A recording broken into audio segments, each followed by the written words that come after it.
Our warm welcome to our correspondent, sir.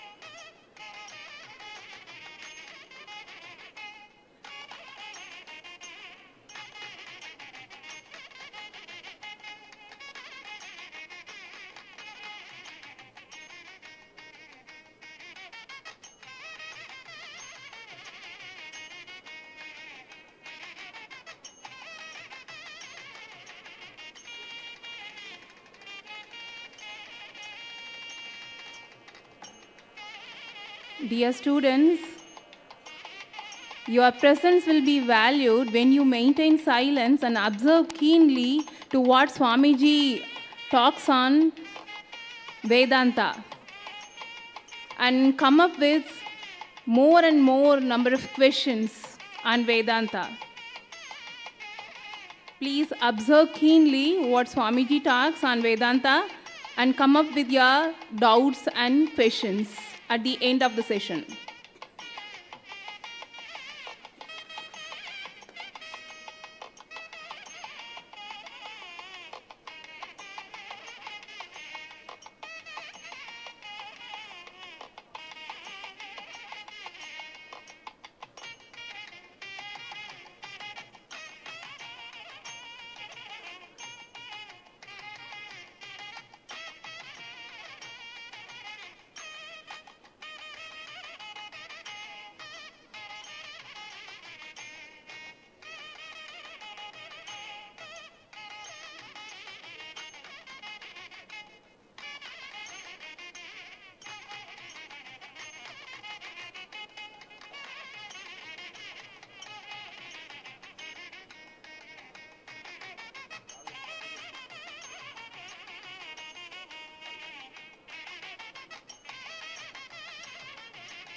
Our revered welcome to Swami Sakshatkrtananda Saraswati ji.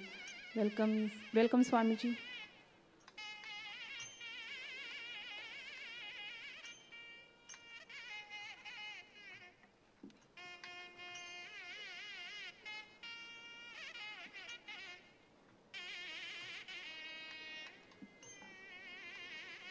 May I invite the gracious presence of Madam Chairperson on the stage to do the floral honor to Swamiji.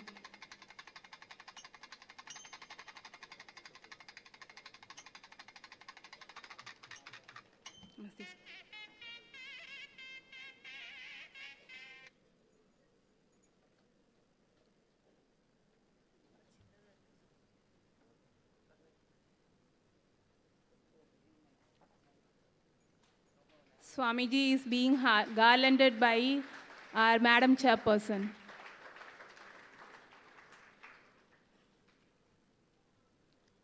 Thank you, ma'am. Om Shri Gurubhyo Namaha. With my humble pranams to Swamiji, I am pleased to extend my heartfelt welcome to all the eminent dignitaries and the enthusiastic audience to the concluding day of the 19th Annual Convention of SDET. Welcome you all. My namaskarams to everyone. As we reach the finale of the celebration of knowledge, culture, and philosophy, dear audience, let's listen to Swamiji's talk on Vedanta. At the end, we will have question-answer session. We expect more students, spectators to get your doubts cleared and curious questions to be answered.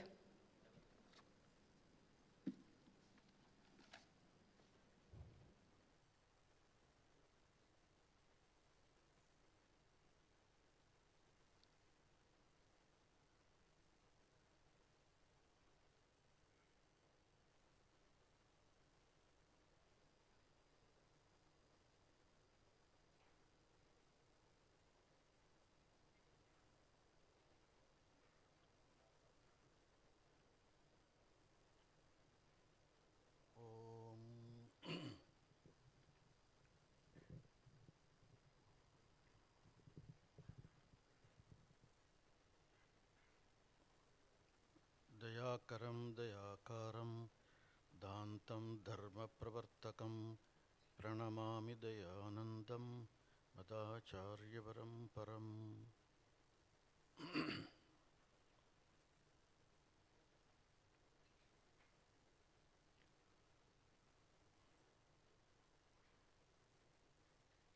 Today we will see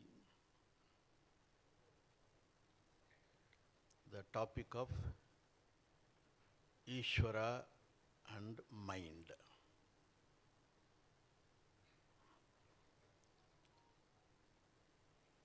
I am not giving the essence of last talk in Tamil.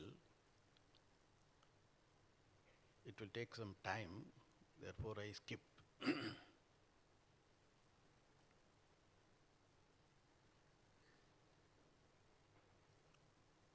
We ended the last talk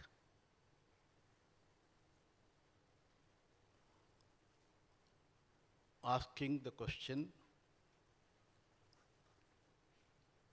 where is Ishwara?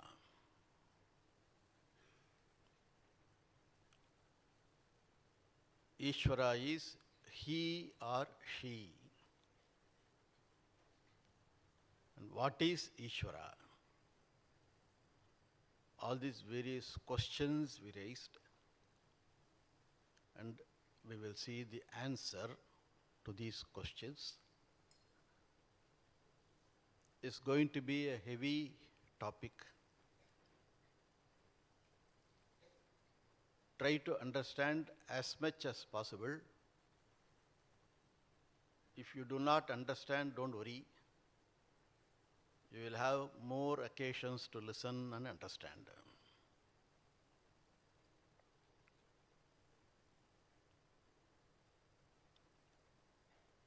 To begin the topic of Ishwara,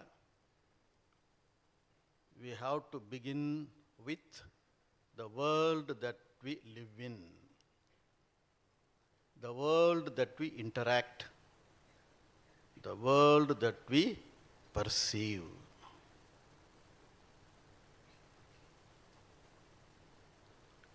The world that we interact, in which we live, call it created. It is creation. It is created. Some people say the world was in the same form always. It is not created. We don't accept that. Shastra is very clear, this world is created.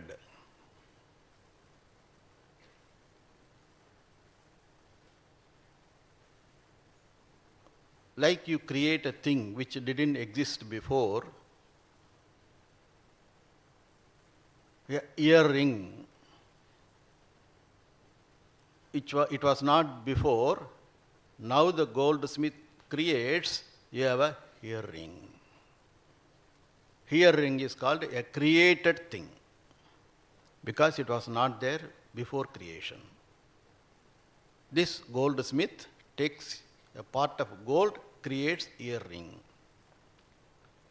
Like this, we see everything in the creation, we see them as created.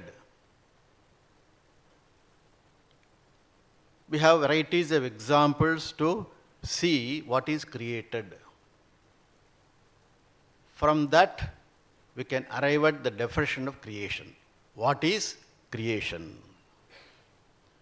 The basic thing is Shastra. Shastra says the world is created.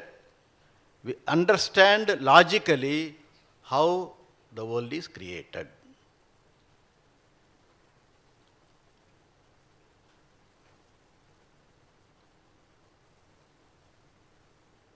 We see a creation like a car. It is put together. Various parts are put together. Like a tire, steel, plastic, various materials are put together, we get a final product called car. That's why car factory is called assemblage unit. Various parts are assembled. In this putting together, we have to note it is intelligently put together. All the parts are intelligently put together. They are not heaped together. You put various parts together, it is not car. They are intelligently put together. And put together for a particular purpose. All these things you can see in any created thing, you can see that all parts are intelligently put together in order to serve a given purpose. The purpose is you can travel, you can reach destinations. The purpose is for the one who puts them together. This is called creation.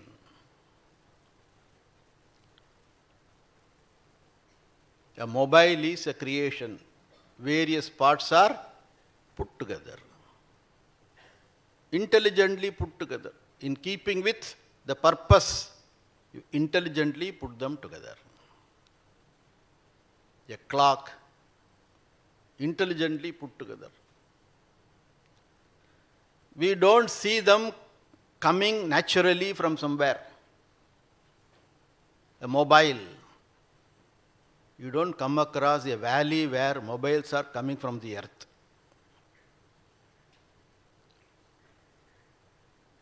The clocks are coming from a spring. We don't see them. They are all created. First you have to understand what? The world is created. Only when this is clear, the next step will become more relevant. The universe that you see in front is intelligently put together. The world that you see in front of you is intelligently put together. Put together, intelligently put together.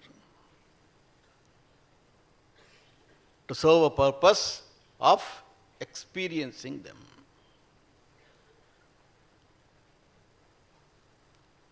This we have to see, the intelligence in the creation you have to see. Body also is intelligently put together. Various limbs are put together and we have the creation called a body. Only difference is, things in the world we put together, this is put together by whom? Ishwara. This is also a creation. Intelligent creation it is. All these things you have to spend time. How there is intelligence that pervades the creation. You can study for days. You can't improve this.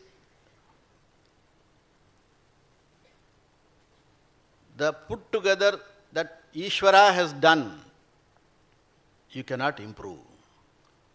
What we put together, available for improvement. That is why they call back. If there is any defect, what do? They call back. The car or whatever, mobile, they call back because there is some mistake, error. But Ishwara's creation, it is perfect creation. Perfect because it is full of intelligence.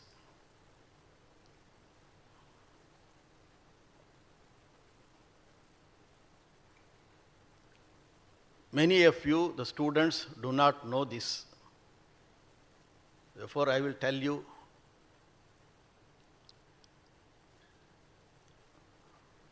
Our Pujya Swamiji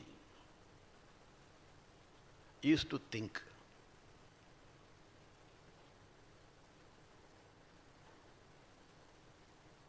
Because he thought this way, he said he became a sadhu. What did he think? He wanted to improve this creation called body.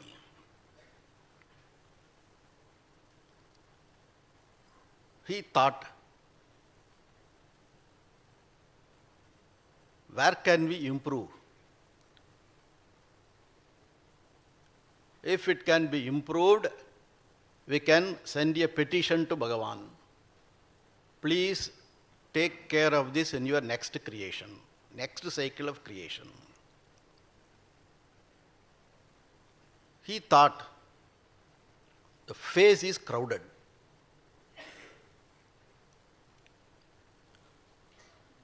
Face is crowded. Too many things are there in the face. Too many features are there in the face. Therefore, Swamiji thought we can have less, one or two features less in the face. There will be no crowding there. Eyes you cannot change the place where it is. You can't put the eyes behind. You have to have the eyes in front to walk.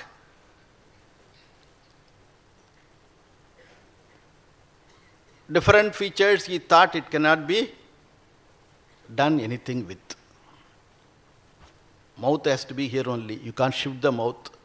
Then you have to put the food, you have to take back and put. He thought one thing can be changed from this face. What is that? Nose.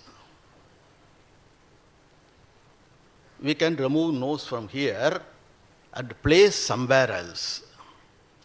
What is the right place for the nose? Swamiji thought maybe it is kept on the top of the head. And we have to see the advantages in that. Then only we can suggest to Bhagavan. If the nose is kept here, Swamiji saw a lot of advantages. Do you see the advantage? Do you see the advantage in having the nose here, facing up? Nose should be facing up. The nostrils should be facing up. What will be the advantage? Especially after COVID.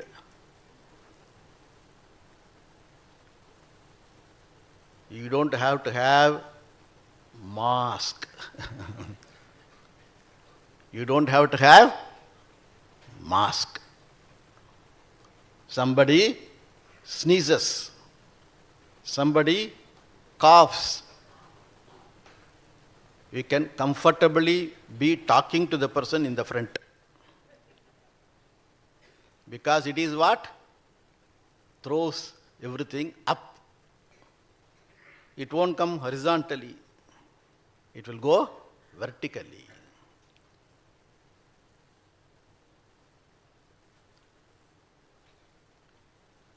It's a very nice idea if nose is here.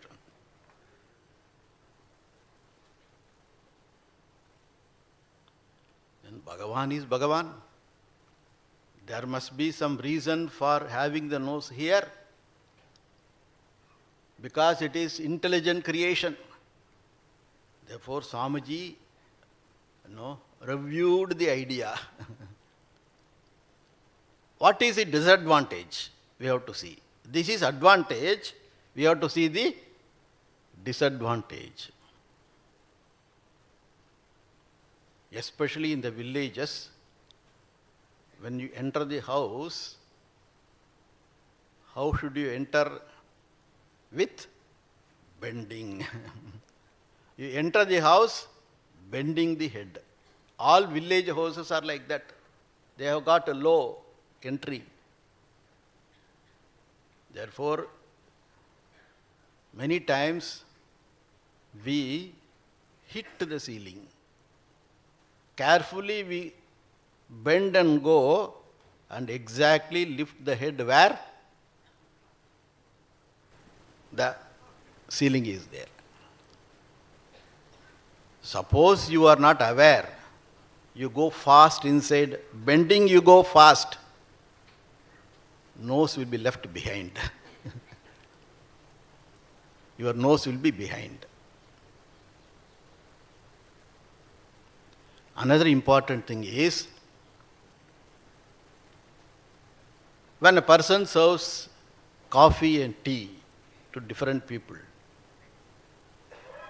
coffee is there, tea is there, you want coffee, all the cups look same. Color-wise, all of them look same. I have to pick up coffee. And in order to see whether it is coffee or tea, what you should do? You have to smell. In order to smell, nose is not here. Nose is here. And it is facing up. That is the advantage. Nose facing up is the advantage. Therefore, if you take the coffee to the nose, nose will not pick up the smell. Because they are in the same horizontal level. You have to take the coffee to the nostril. Nostril is facing up. Therefore, you have to do what? You have to little tilt the cup. Then only it will pick up the smell. You will have no coffee drink, you will have coffee abhishekam. Swamiji thought creation is intelligent. Bhagavan's creation is intelligent. Nobody can touch it. Like this, you can also imagine. This body can be improved or not.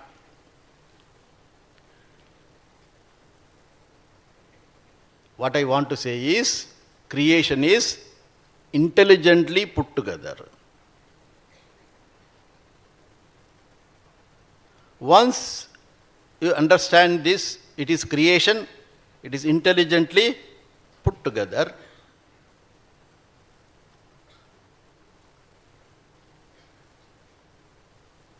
There are two causes required for creation. Any creation you require two causes. And what are the causes? Maker and material. One who creates is maker. Out of what he creates is material.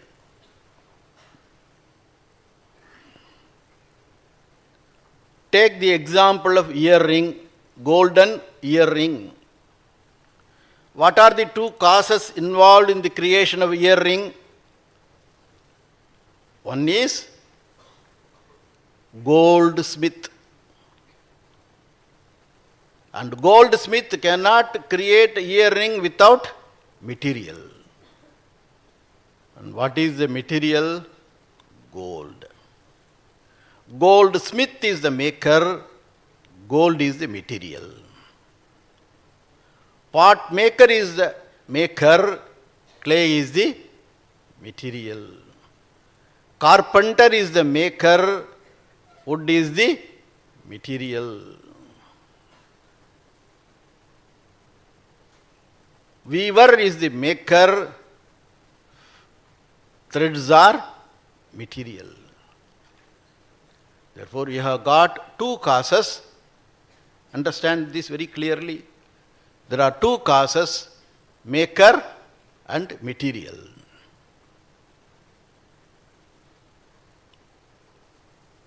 In the world we see maker and material are different from each other. Pot maker is separate from clay. Carpenter is separate from wood. Goldsmith is separate from gold. Weaver is separate from threads. This is what we see in the world. In the creation called the world, we see this difference. When it comes to the whole creation, maker is God. He has got all knowledge, because to create the whole Jagat, universe, you should have all knowledge. Pot maker requires pot knowledge only. Goldsmith requires knowledge of gold only, gold ring. Therefore, each one requires only that limited knowledge is enough for creating anything in the creation. To create the whole Jagat, you require how much knowledge? You require all knowledge. All power also is required. All knowledge, all power is required for creating this Jagat. Therefore, the maker has got all knowledge, all power. The creator has got all knowledge, all power. And what about the material? This is maker, all knowledge, all powerful creator, God is maker. What about the material? This factor is ignored by all other philosophers and religions. What is the material? Out of which Ishwara, God, created this Jagat.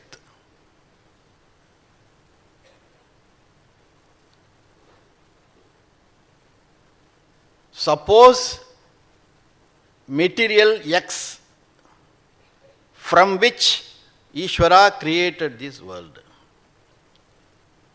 Let us suppose material X. What will be the question? Where from the X material came? That also requires a cause. X material you can't suppose because X material has got its own cause. If that has got another cause, where from that cause came? Therefore, you can't say the material for the Jagat, the material for the creation is separate from Ishwara. If it is separate from Ishwara, X material, the material cause is separate from Ishwara, it is X material, you will have logical fallacies. It can be easily dismissed. Suppose X material is the cause for the creation, we can easily dismiss that proposition. If it is separate from Ishwara, that material X, where from that X material came, you can't answer. Another thing, second question, second fallacy. Where was this X material? X material separate from Ishvara is there. Where was the material? Where did it exist? You can't say it existed in space. X material existed in space, you can't say. Because space also is created. Science helps us. Science says space is not absolute. Time-space framework is relative. Therefore, space has not come into existence before creation. Where did this material X existed? You can't answer.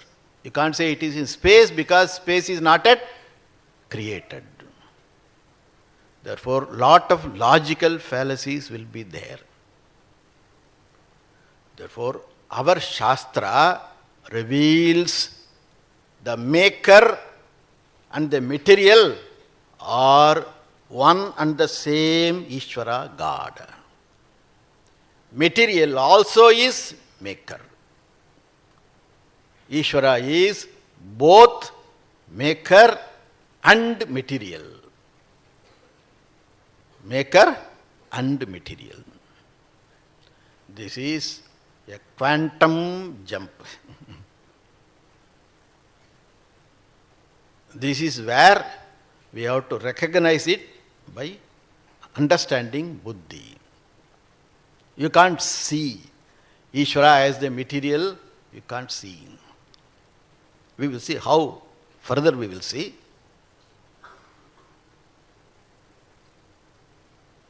What we have arrived at now, God is both maker and material.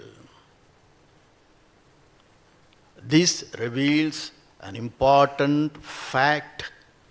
That is important. It reveals an important fact.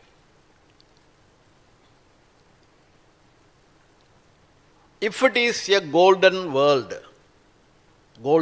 means world full of golden ornaments. The material cause that is gold, in order to see the gold, where should you go? In order to see the gold, where should you go? Should you go anywhere? Wherever the world of ornaments are there, in every ornament, what is there? Gold. Every ornament is pervaded by gold. It is gold, not even pervaded. It is gold. Every golden ornament is nothing but gold.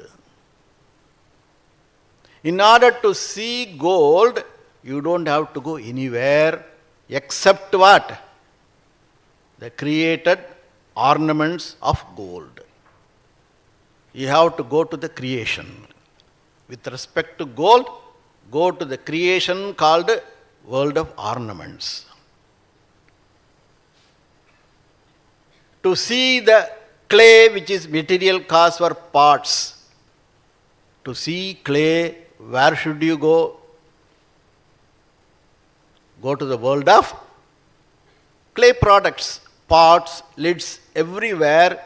It is nothing but clay.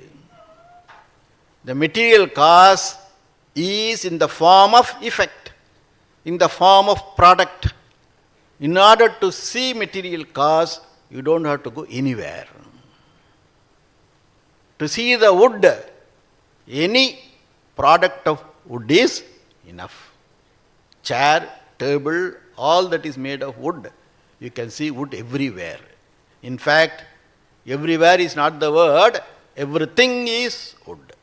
Chair is wood, table is wood. Therefore, in order to see the material cause, I go to the product of material cause. What is created out of material cause? Is it clear?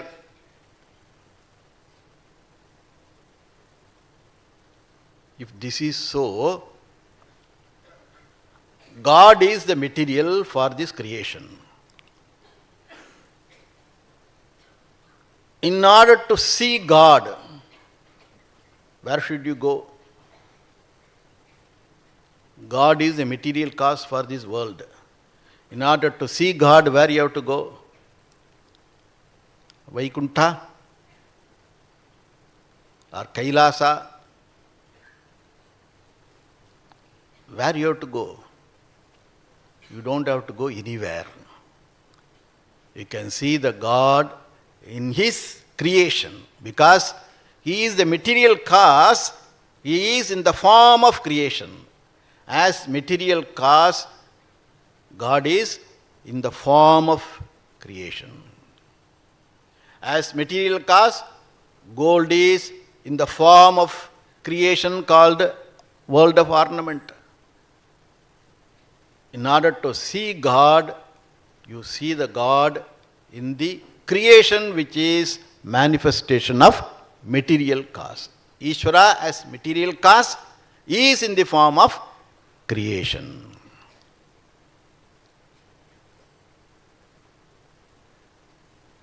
For the whole Jagat is, whole creation, whole world is what? Nothing but God. As material cause, He is God. He is the world. As material cause, God is in the form of world. Not it came from Him. It is nothing but the form of God. Manifestation of God. Every form in the creation is nothing but God. As material cause. I don't see God. In whatever that is created, I don't see God. Because it is not to be seen by eyes, it is to be seen by the eye of wisdom. You require the eye of wisdom. That will take time. That eye of wisdom to come, it will take time. But this much you can understand now. What you can understand now? The world is nothing but God. World is nothing but God. That is the meaning of all that is here is Ishwara. All that is here is Ishwara. This much can understand that everything is God. If you understand the whole process of teaching.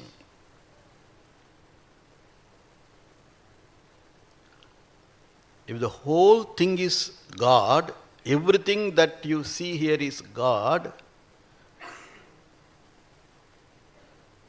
all forms are God, then how many gods we have? How many gods we have? Countless gods. Because the world is limitless. Every form is God. As material, God as a material is in the form of created. Every created form is God. Therefore, we have got countless gods.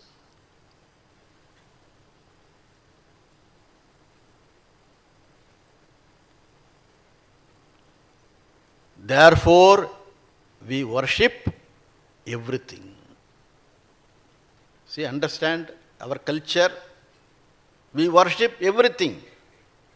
We worship trees. Arasamaram we worship. Because Arasamaram also is what?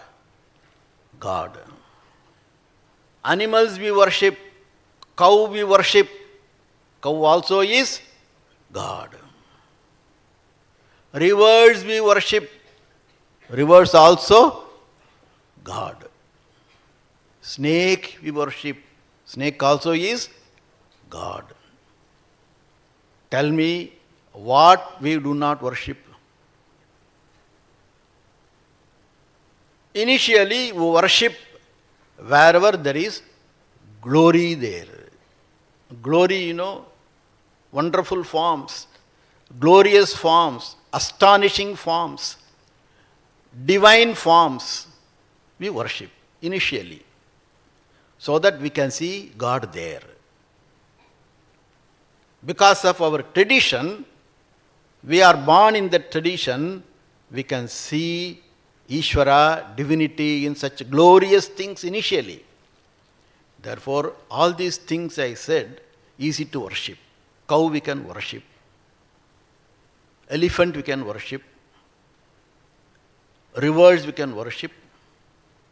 In Bhagavad Gita, Bhagavan Krishna says, where his glories are evident, you don't have to struggle to see the glory. The glories are evident. He lists a lot of things in the 10th chapter. We can easily see glory there. Ashvattas sarva vrikshanam. Of all the trees, I am the people tree. Lord Krishna says. Because people tree is very glorious tree. Our Shastra also presents Mulato Brahma Rupaya Madhyato Vishnu Rupine Agrata Shiva Rupaya Vriksha Rajaya Te Namaha. Ashwatha tree is praised. All the three devatas are residing in the tree. Brahma, Vishnu, Shiva, all of them are abiding in the tree. It has got some glorious features are there, which takes as much carbon dioxide that we emit and gives as much oxygen that we need. That is why people used to sleep under the Ashwatha tree, because you get lot of oxygen. Very glorious tree. Shrotasam asmi Jhannavi. I am the river Ganga among the rivers. The glory of Ganga we know. Water that doesn't get spoiled. We can keep for ages, water doesn't get spoiled. It has got the capacity to purify. For Jhannavi, the Ganga is glorified in the Shastra. Lord Krishna says, I am that river Ganga. Dhenunam asmi Kamaduk. I am the cow named Kamadhenu. Among the cows, I am Kamadhenu. Glorious cow. Who had this cow? Sage Vasishtha. The glory of Kamadhenu is, you have to just do sankalpa. I want food for 1,000 people. Food will be there. That's the glory of Kamadhenu, which gives whatever you ask for.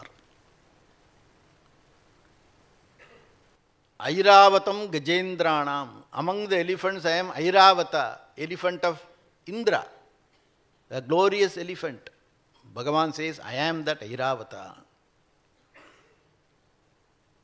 Like this, he claims everything that is glorious. Maharshinam Bruguraham. I am the Bhrugu Maharshi among the rishis. Among the Deva rishis, I am Narada.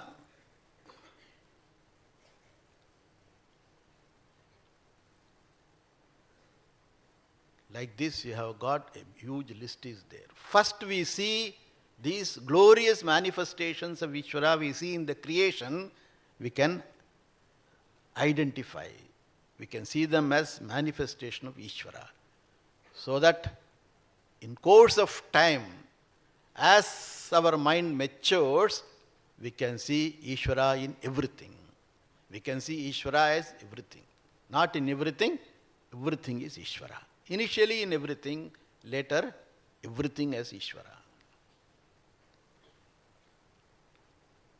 That is why we have got so many temples dedicated to elements. All the elements are Ishwara. Space is Ishwara. Air is Ishwara. Fire is Ishwara. Waters are Ishwara. And earth also is Ishwara. All the 5 elements are Ishwara. Therefore, we worship them as Ishwara. We have got temples dedicated to each element. You should know all these things. In Chidambaram, a famous temple, space is worshipped as Ishvara. In Kalahasti, in Andhra Pradesh, air is worshipped as Ishvara. If you go there, you will find out why air is worshipped there. Where is air there? In Garbhagraha, in the sanctum of Lord, there is a lamp that all the time shaking. In the Garbhagraha, the lamp, the flame is all the time shaking. There is no windows for the sanctum. For Garbhagraha, you don't have windows. Only small entry is there. One corner, the flame is all the time shaking. There is a presence of air there. Air is worshipped as Ishvara. Fire is worshipped in Thiruvannamalai. It's Agni Kshetram it is, where Lord is worshipped in the form of fire. They have made lot of researches, come to the conclusion that it is Agni Kshetra. The temple, the sanctum, they have found. Fire is worshipped, Ishvara is worshipped in the form of fire.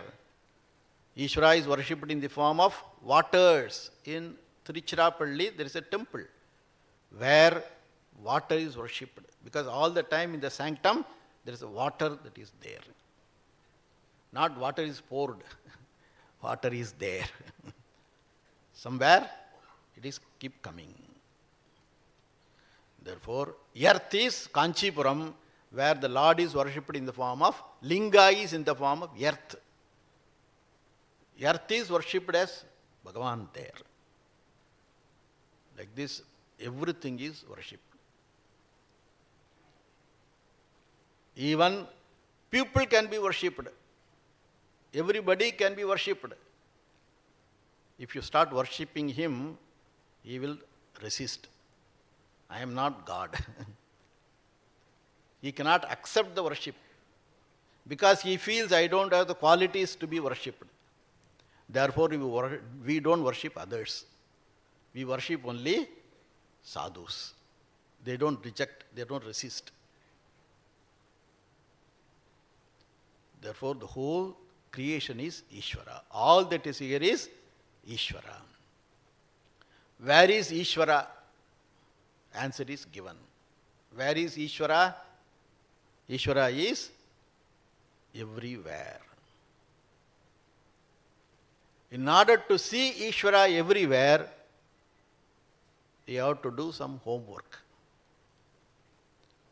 Like, where is butter in the milk? Do you say butter is there in the milk or not? Is butter there in the milk? No butter? Butter is there in the milk. But I don't see. Yes, you can't see. You have to do some homework. You have to boil the milk. You have to make it into curd. You have to churn. Then you can see the butter.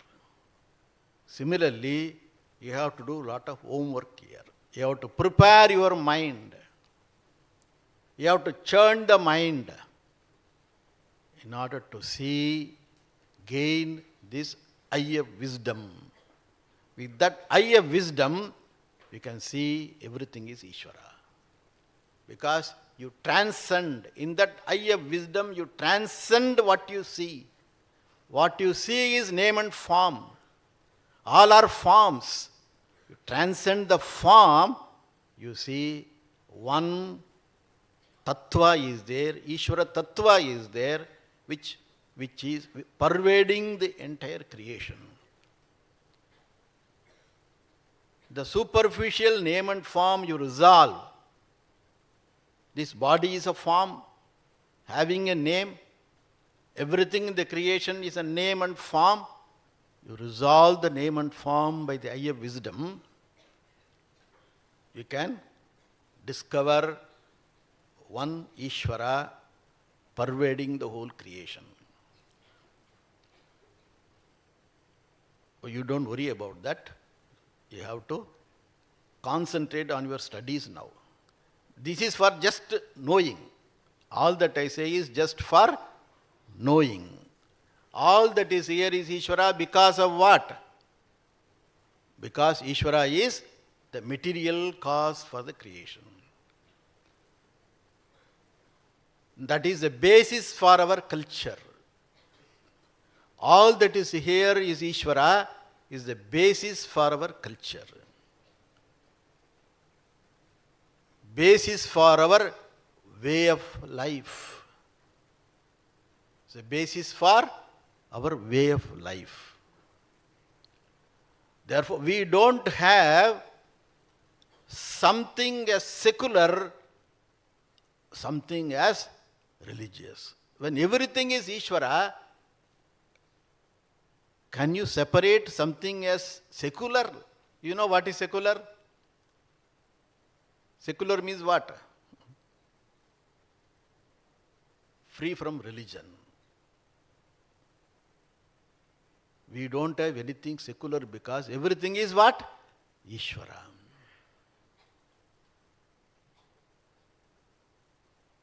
Knowledge is also is Ishwara. Everything is Ishwara means all knowledge is Ishwara. All the laws that govern the creation is what? Ishwara. All the laws, various laws are there at the physical level, at this biological level, psychological level, cognitive level, moral level, at the level of karma, all that is what? Laws. These laws are also what? Ishwara. Because Ishwara is everything. When you say Ishwara is everything, Ishwara is all the laws that govern the creation. Every law that governs the creation is Ishwara. The law of gravity is Ishwara. Law of motion is Ishwara. All the nuclear forces are Ishwara. All that is responsible for the functioning of the body is Ishwara. The psychology is Ishwara. Philosophy is Ishwara. Everything is Ishvara.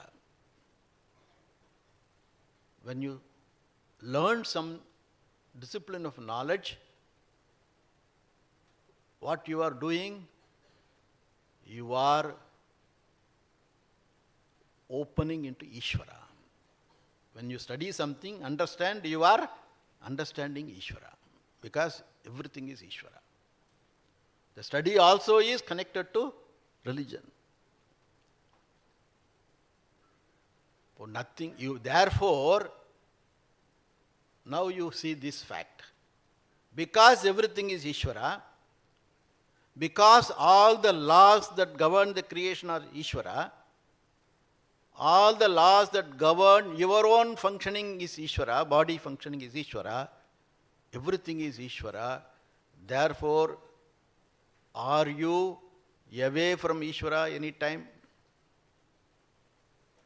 Are you away from Ishvara any time?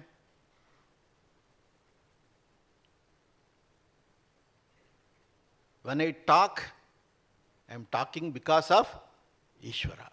When you listen, you are listening because of Ishvara. When you walk, you are walking because of Ishvara. When you know something, you know because of Ishvara. When you feel something, it's because of Ishvara. When you feel the air, you are touching Ishvara. Because air is Ishvara, you are touching Ishvara.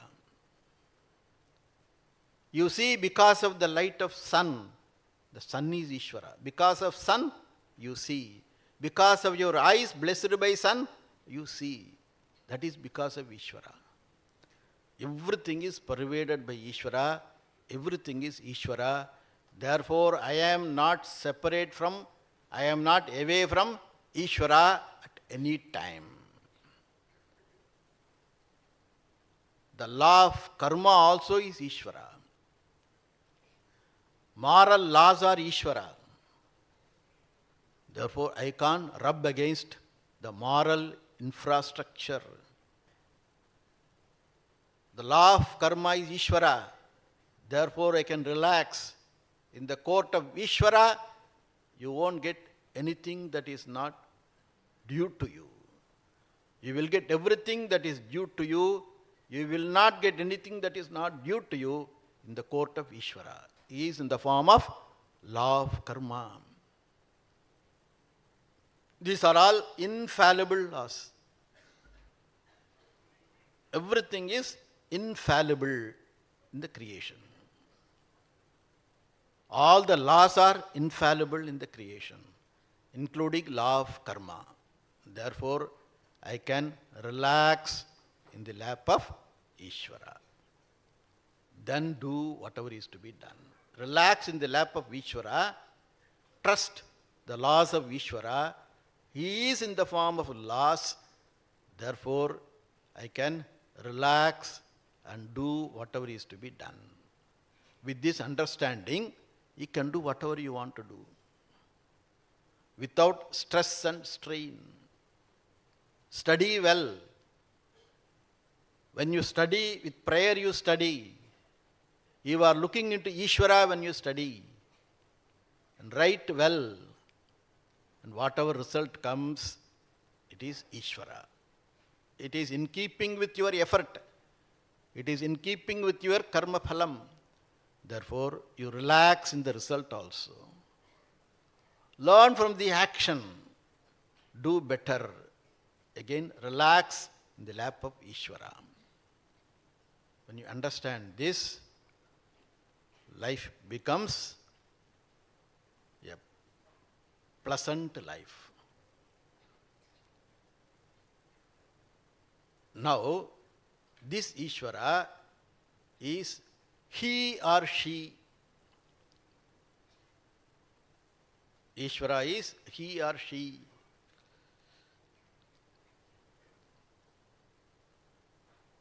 Our Shastra says he is both. He is he as well as she. Ishvara is he as well as she. How do you look at it? We saw two causes are necessary for creation. One is maker who has got all knowledge. Therefore, knowledge aspect is one cause.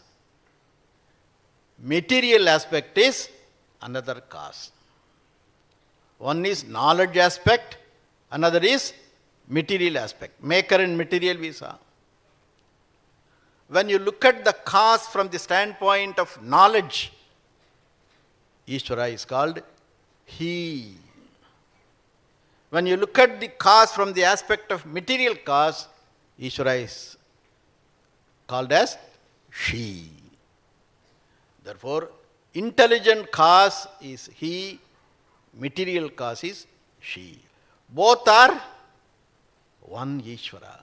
He is both He and She. That is why you have got a form of Ishwara called Ardhanarishwara. Ardhanarishwara is both maker and material. All our gods are therefore married. All our gods are married because they are both He and She. Shiva and Parvati. Vishnu and Lakshmi.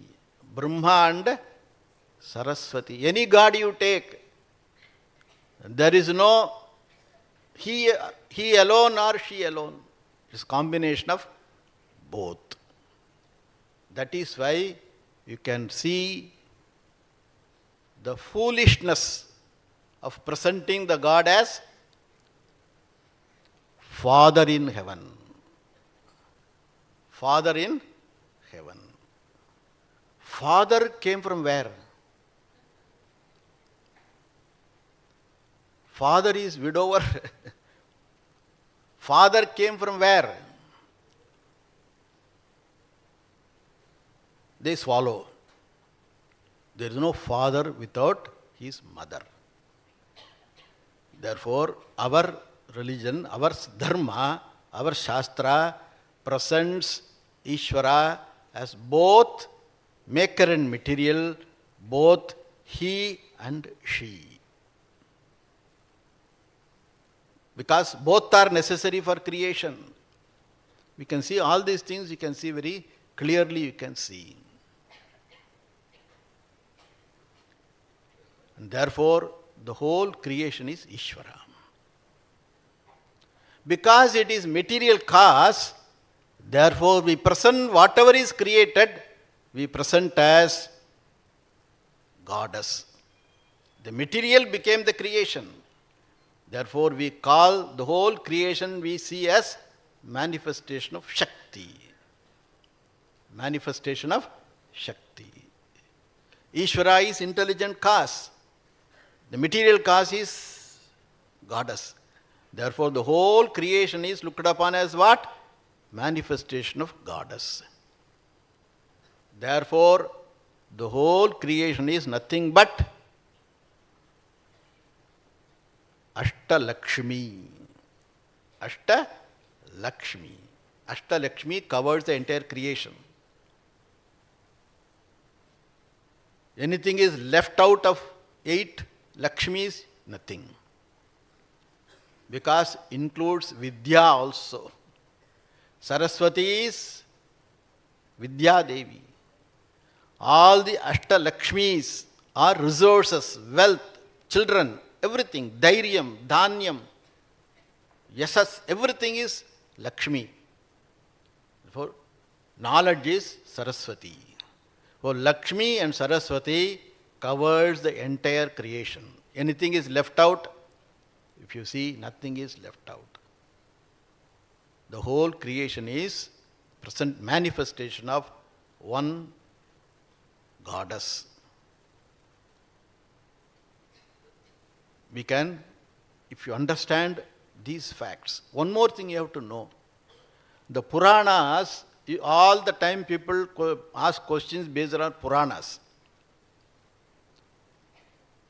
Puranas are meant to teach some ideas, some moral we should not literally take the events. You learn from the stories, don't get into the details of the story. If you get into the details of story, you will never come out. We have got not one Purana, 18 Puranas are there. Each Purana will contradict one another. Because one Purana says Shiva is greatest, another Purana says Vishnu is greatest. You will get confused. Should I worship Vishnu or Shiva? Is there a scope for this confusion? Because God is one formless God it is. One formless God takes various forms. There are varieties of forms are there, names are there, but all of them are one manifestation of one Ishwara.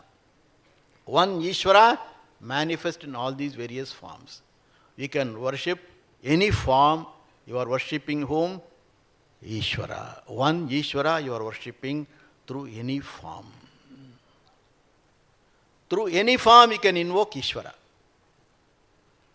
Through any form you can invoke Ishwara. Suppose you want to draw my attention. My little finger is little stretched out. And you touch the little finger. Are you invoking only the little finger or invoking me? You touched only little finger, therefore I don't give you full attention. Only very little attention. Only when you massage me, I give full attention. No. This little finger is adequate to invoke me. I immediately find out who is that one who touches me. Touched only little finger, but I am touched. For any form in the creation, you can invoke the Ishwara. The total Ishwara is invoked through any form. Therefore, you need not have this confusion that which form I should worship. Any form you can worship, you are worshipping only what? One Ishwara. That Ishwara is formless. Therefore, you require a lot of forms. Any form you can worship. With this understanding, you should be able to resolve a lot of confusions that is prevailing.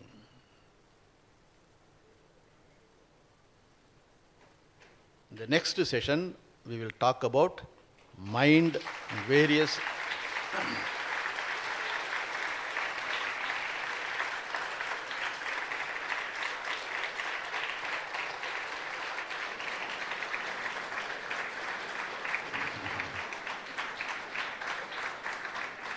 we will talk about mind in the next session, which you can connect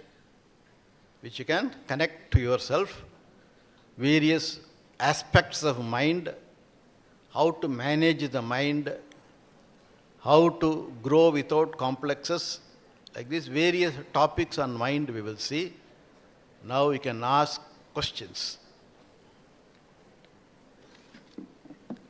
Thank you, Swamiji, for shedding light on the intriguing topic, Ishwara, the God. Now, the floor is open for questions. Dear audience, you may ask your questions and get your doubts cleared by Swamiji.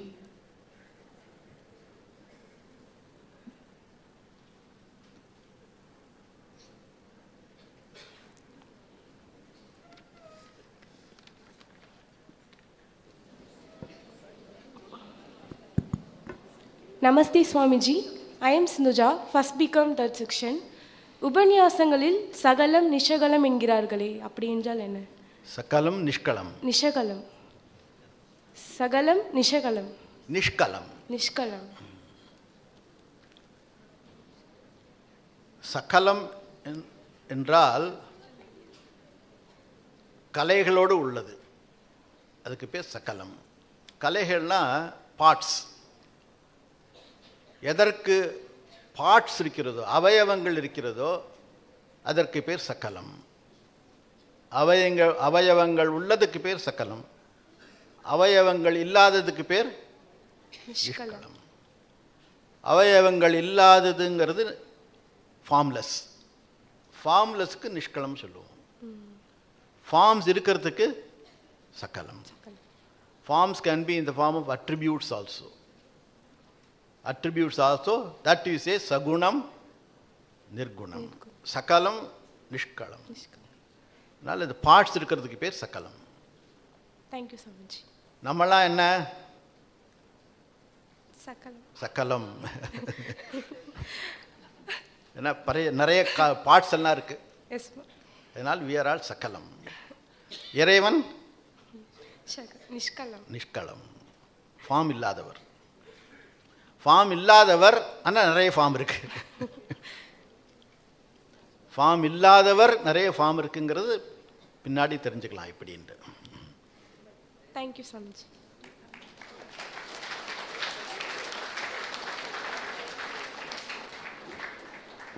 Namaste Swamiji, I am Ishwara, aim for Seva Kshatralya student. First become third section.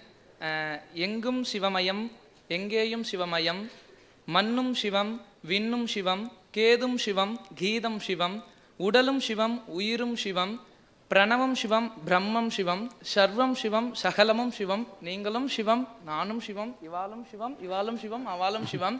அப்படி எல்லார்ட்டையும் சிவன் இருக்கிறப்ப இந்த இடத்துல இந்த தப்பு நடக்கக்கூடாது அப்படின்னு வந்து இறைவன் நினைக்கலாமே. ஆனால் அப்படி வந்து இல்லையே. இப்போ இந்த இடத்துல வந்து என்னை 4 பேர் சேர்ந்து அடிக்கணும் அப்படின்னு முடிவு பண்ணிட்டான்னா அடிச்சிடுறான். ஆனால் இறைவன் வந்து பார்த்துட்டு தானே இருக்கு, அதுக்கப்புறம் தானே தண்டனையை தர. அது ஏன் அது நடக்க விடாமலே அதுக்கப்புறம் பார்த்துக்கலாம் இல்லையா? எல்லாம் சிவன் தான், அடிப்பவனும் சிவன் தான், அடிக்கப்பட்டவனும் சிவன் தான். ஏன் அவன் அடிக்கணும்? ஏன் அவன் நம்ம அடிக்கணும்? ஏதோ காரணம் இருக்கு. எதர் நான் சரியாக நடந்துக்கல, இல்லாட்டா ஏதோ காரணம் இருக்கு அவன் அடிக்கிறதுக்கு. இப்போ அவனுக்கும் ஒரு ஃப்ரீடம் இருக்கு, ஃப்ரீவில் இருக்கு, நமக்கும் ஒரு ஃப்ரீவில் இருக்கு. நம்ம எப்படி நடந்துக்கலாம்? எந்த முறையில் யாரும் நம்ம அடிக்க முடியாதோ அந்த முறையில் நான் நடந்துக்கலாம். 4 பேர் அடிக்க வரான்னா நம்ம எங்கேயே இருக்கணும், போயிருக்கலாம் இல்லையா? அதனால் நமக்கும் ஃப்ரீவில் இருக்குது, அவளுக்கும் ஃப்ரீவில் இருக்குது. நம்ம ஃப்ரீவில்லை யூஸ் பண்ணலாம், அவள் ஃப்ரீவில்லை அப்யூஸ் பண்ணுறா. ஃப்ரீவில்ங்கிறது அதுக்கு பேர் தான் what is subject to abuse is called free will. இல்லாட்டனா ஃப்ரீவில் இல்லை. எனக்கு ஃப்ரீவில் இருக்குன்னாக்க அதை நான் யூஸ் பண்ணலாம், அப்யூஸ் பண்ணலாம். நான் அதை அப்யூஸ் பண்ணாமல் இருக்கிறதுக்கு தான் இந்த இதெல்லாம் இருக்குது. இன்னும் வாழ்க்கையின் நன்னெறிகள் வழிமுறைகள்லாம் இருக்குது, அதை நான் ஃபாலோ பண்ணணும். ஃப்ரீவில் இருக்கிறதுனால அதெல்லாம் இருக்குது. அதை நான் ஃபாலோ பண்ணலைன்னு என்ன ஆகும்? I have to face the consequence. நேற்று சொன்னேன் 3 விதமான கான்சிக்வன்ஸ் சொன்னேன். அவனுக்கு தண்டனை கிடைக்கும், அவனுக்கு இப்போவே அவனுக்கு மனசில் கான்ஃப்ளிக்ட்ஸ் வரும். கான்ஃப்ளிக்ட்ஸ் இருந்தால் ஒன்றும் என்ஜாய் பண்ண முடியாது. அதுக்கு பின்னாடி புண்ணிய பாபங்கள் இருக்குது, அவனுக்கு இதனுடைய பாப பலம் பின்னாடி கிடைக்கும். இப்போ 3 விதமான விளைவுகள் இருக்குது. அதனால் அவன் தன்னுடைய ஃப்ரீவில்லை அப்யூஸ் பண்ணானா அதனுடைய விளைவுகளை அவன் சந்திக்கணும். என்னுடைய ஃப்ரீவில்லை நான் யூஸ் பண்ணி அந்த மாதிரி நிலையில் நான் என்ன வச்சுக்க வேண்டாம். அவ்வளோதான். ஓகே சுவாமி, இன்னொன்று சொல்லணும். முதல்ல வந்து நான் நன்றி சொல்லிக்கிறேன். என் நன்றி கொஞ்சாருக்கும் உய்வின்றாம் உய்வில்லை, செய் நன்றி கொஞ்சமாக இருக்கு. நன்றிங்க சுவாமிஜி. நன்றிங்கம்மா. நன்றிங்க மாதாஜி. நிறைய பேர் வந்து கேட்டுன்னு இருக்கா. இது வந்து 6வது கொஸ்டின், 6வது டைம் வரேன். Aim for seven aim for செவான்று என்னடா அது எய்ம் ஃபார் செவா அப்படின்னு வந்து கேட்டுன்னு இருக்கா. இது வந்து all India movement for schwa. நான் இன்னைக்கு வந்து எங்களில் எய்ம் ஃபார் செவா வந்து பசங்களில் இன்றைக்கி நாங்கள் எங்கள் வீட்டுக்கு போனால் கூட ஒரு நாளைக்கு 3 வேளை சாப்பாடு கிடைக்குமா அப்படின்றது ஒரு வகையான கேள்வி தான் எங்களுக்கு. இதே வந்து அவங்ககிட்ட சொன்னேன், கண்டிப்பாக நான் வந்து எய்ம் ஃபார் செவாவில் இருந்தேன்னா எனக்கு நான் வந்து எதிர்பார்க்கவே தேவையில்லை, அந்த மணிக்கு அந்த டைமுக்கு வந்து எனக்கு வந்து 3 வேளையான சாப்பாடும் வந்து எனக்கு கிடைக்கிது அப்படின்னு நான் வந்து சொல்லியிருக்கேன். அது மட்டும் இல்லாமல் இன்னும் நிறைய வந்து எனக்கு வந்து எஜுகேஷனில் நிறைய வந்து சொல்லியிருக்கா. அதுக்கப்புறம் வீட்டில் போனோன்னா சில பேர் இங்கே இருக்கா வீட்டிலாம் வந்து அவ்வளோ சரி கிடையாது. எவ்வளோ ரொம்ப ஸ்பெஷலிட்டியாக இருக்குது. எலக்ட்ரிசிட்டி நிறையவே இருக்குது. இது வந்து நிறைய பேருக்கு தெரியாது. என்றைக்குமே வந்து இறைவன் வந்து நிறைய பேருக்கு வந்து செய்கிறத வந்து என்கிட்டையும் சரி செய்கிறவாகிட்டையும் சரி சொல்கிறது கிடையாது. அவளால் பயன்பட்ட நாம தான் மற்றவாள்கிட்ட போய் சொல்லிக்கிறோம். நான் இன்றைக்கி திருவண்ணாமலைக்கு போய் அருணாச்சலேஸ்வரர் வந்து வழிபட்டேன், எனக்கு வந்து இந்த இது நடந்திருக்கு அப்படின்னு. என்றைக்குமே நம்ம எய்ம் ஃபார் செவா நீங்கள்லாம் எதுவுமே சொல்ல மாட்டீங்க. உங்களால் பயன்படுற நாங்கள் அதை சொன்னால் மட்டும்தான் அது உண்டு. ரொம்ப நன்றிங்க சுவாமிஜி. ரொம்ப நன்றிங்க மாதாஜி. ரொம்ப நன்றிங்கம்மா.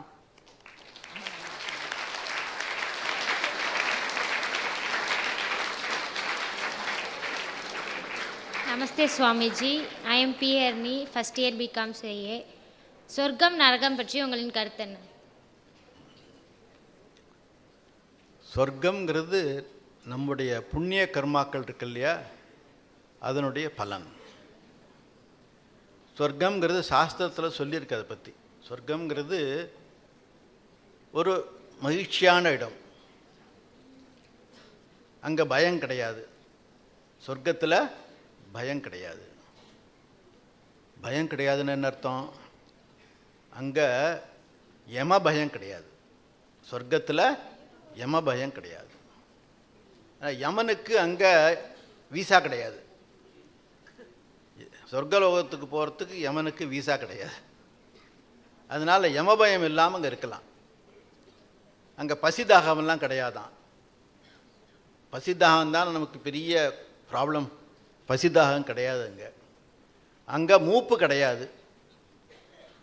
இதெல்லாம் இல்லாத இடம் சொர்க்கம். அப்படின்னா தெரிகிறதா என்னண்டு? எல்லாரும் அங்கே போகிறதுக்கு விரும்புவா. அப்படிப்பட்ட இடம் சொர்க்கம். அதுக்கு விபரீதமான இடம் நரகம். நரகத்தில் எல்லாம் சொல்லியிருக்கு. எப்படிப்பட்ட துக்கங்கள்லாம் அங்கே இருக்குன்னு சொல்லியிருக்கு. அதெல்லாம் கேட்டானா நம்ம தப்பு பண்ண மாட்டோம்.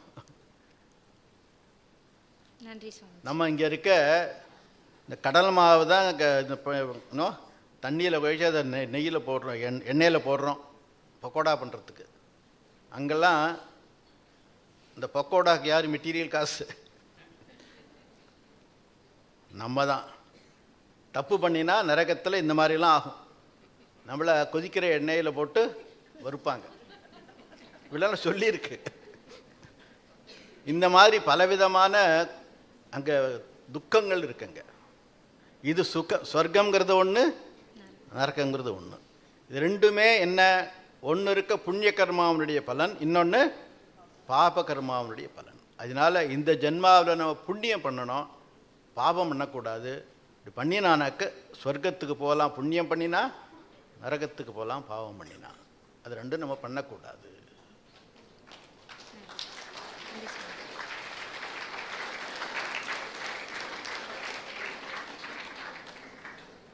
வணக்கம் Swamiji. I M Oviya from first BSc-CS. ஆத்மாவின் விடுதலைக்கு வழிகூறுகள் என்னென்ன?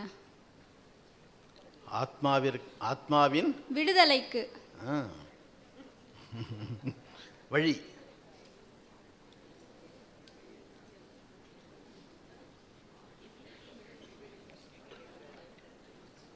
ஆத்மாங்கிறது எப்பொழுதுமே விடுதலை அடைந்தது. நம்ம தெரிஞ்சுக்கணும். அது ஏற்கனவே விடுதலை அடைந்ததுங்கிறத நம்ம தெரிஞ்சுக்கணும். அது ஆத்மாவுக்கு எந்த விதமான பந்தங்களும் கிடையாது. ஆனால் இப்போ நான் அனுபவிக்கிறேன்னு, ஆத்மாங்கிறத நான் பந்தத்தோடு அனுபவிக்கிறேன்னாக்க நான் அந்த ஆத்மாவை தெரிஞ்சிக்கலை. ஆத்மாவை தெரிஞ்சுட்டா பந்தங்கள் எல்லாம் விலகும். நான் ஏற்கனவே விடுதலை அடைந்தவன்கிறது புரியும். அப்போது நம் வாழ்க்கையை நல்ல முறையில் நடத்தினால் நமக்கு அந்த மனப்பக்குவம் கிடைத்து நம்மை பற்றிய அறிவை நாம் அடைவோம். அந்த அறிவு என்ன? ஆத்மா எப்பொழுதுமே விடுதலை உடையது, அடைந்தது. தேங்க்யூ சுவாமிஜி.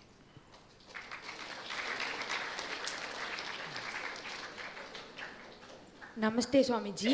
நான் அக்ஷயபிரியா ஃபஸ்ட் BCA ஃபஸ்ட் செக்ஷன்லேருந்து வரேன். என் கேள்வி வந்து அன்னமய கோஷம், பிராணமய கோஷம், விஞ்ஞானமய கோஷம், ஆனந்தமய கோஷம் அப்படின்னா என்ன?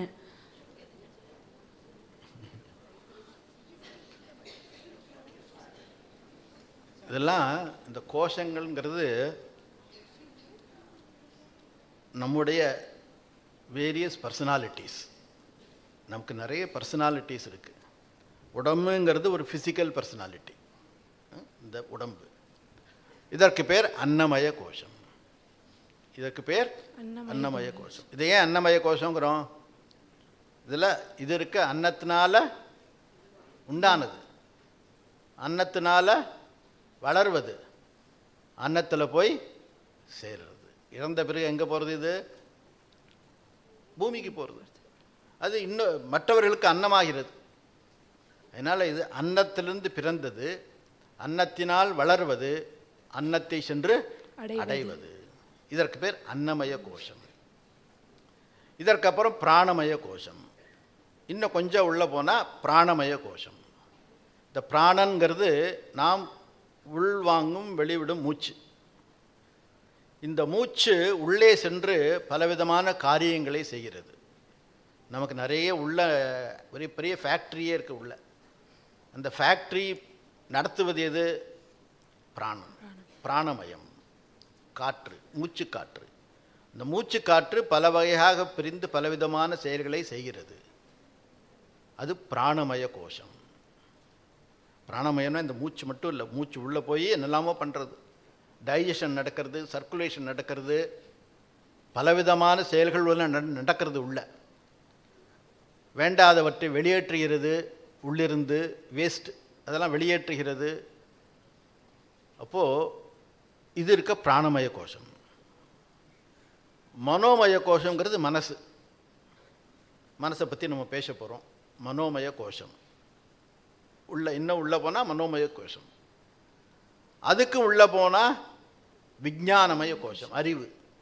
மனசு ஒன்று, மனசுக்கு உள்ளே இருக்கிறது அறிவு. அந்த அறிவுக்கு உள்ளே போனானாக்க ஆனந்தம், அது ஆனந்தமய கோஷம். இந்த அஞ்சும் கோஷங்கள்னு ஏன் சொல்லப்படுறதுனாக்க, இது நம்மை நாம் அறிந்து கொள்வதற்கு தடையாக இருப்பது. ஏன்னா நம்முடைய எண்ணங்கள்லாம் இதில் தானே போகிறது. அன்னமயத்தில் போகிறது, பிராணமயத்தில் போகிறது, எமோஷன்ஸில் போகிறது. இந்த மாதிரி எல்லாம் நம்முடைய ஈடுபாட்டை அவைகள் அபகரித்து நம்மை நாம் பார்க்க விடாமல் செய்கிறது. They draw our attention away from us. They draw our attention away from us, occupy us with all those things. அதனால் அதுக்கு பேர் கோஷம்னு பேர். மறைப்பது தான் கோஷம். எது மறைக்கிறதோ அது கோஷம். இவைகளெல்லாம் நம்மை மறைக்கிறது. எப்படி மறைக்கிறது? அதில் போய் நம்ம இருக்க எப்போ பார்த்தாலும் மனசை செலுத்தின்னு இருக்கோம் இல்லையா? அதனால் மனசு இதுக்கு அவைலபிள் இல்லை.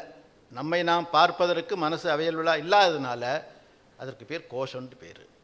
இந்த 5 கோஷம் இருக்குது. இந்த 5 கோஷமும் நான் இல்லை.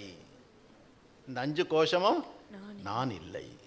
அது நான் ஏன் இல்லைங்கிறதெல்லாம் படிக்கணும், வேதாந்தம் படிக்கணும். அதுக்கெல்லாம் அதை தாண்டி அது உள்ளே இருக்கிறது ஆத்மா.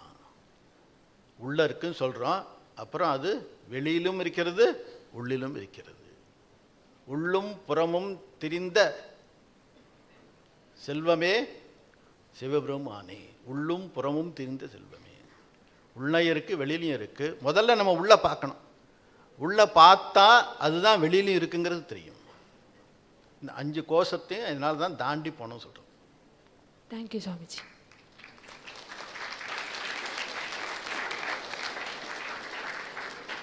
நமஸ்தே Swamiji. I M Aparna from bank management. First வந்து நிறைய கடவுள் இருக்காங்க. எந்த கடவுளை கும்பிட்டா என்ன பலன் அப்படின்னு எதுவும் தெரியாமல் ஒரு கிளாரிஃபிகேஷன் இல்லாமல் இருந்தோம். இன்றைக்கி நீங்கள் சொன்னதுனால அனைத்தும் ஈஸ்வரன் அப்படின்னு தெரிஞ்சிச்சு. அதுக்கு ரொம்ப நன்றி சுவாமிஜி. என்னோட கேள்வி என்னென்னா, how to control distraction of mind. இன்னும் ஒரு 15 நிமிஷம் கழித்து பார்க்கலாம். Mind is a topic for the next session. அதில் எல்லாம் வரும். அதில் நன்றி சுவாமிஜி.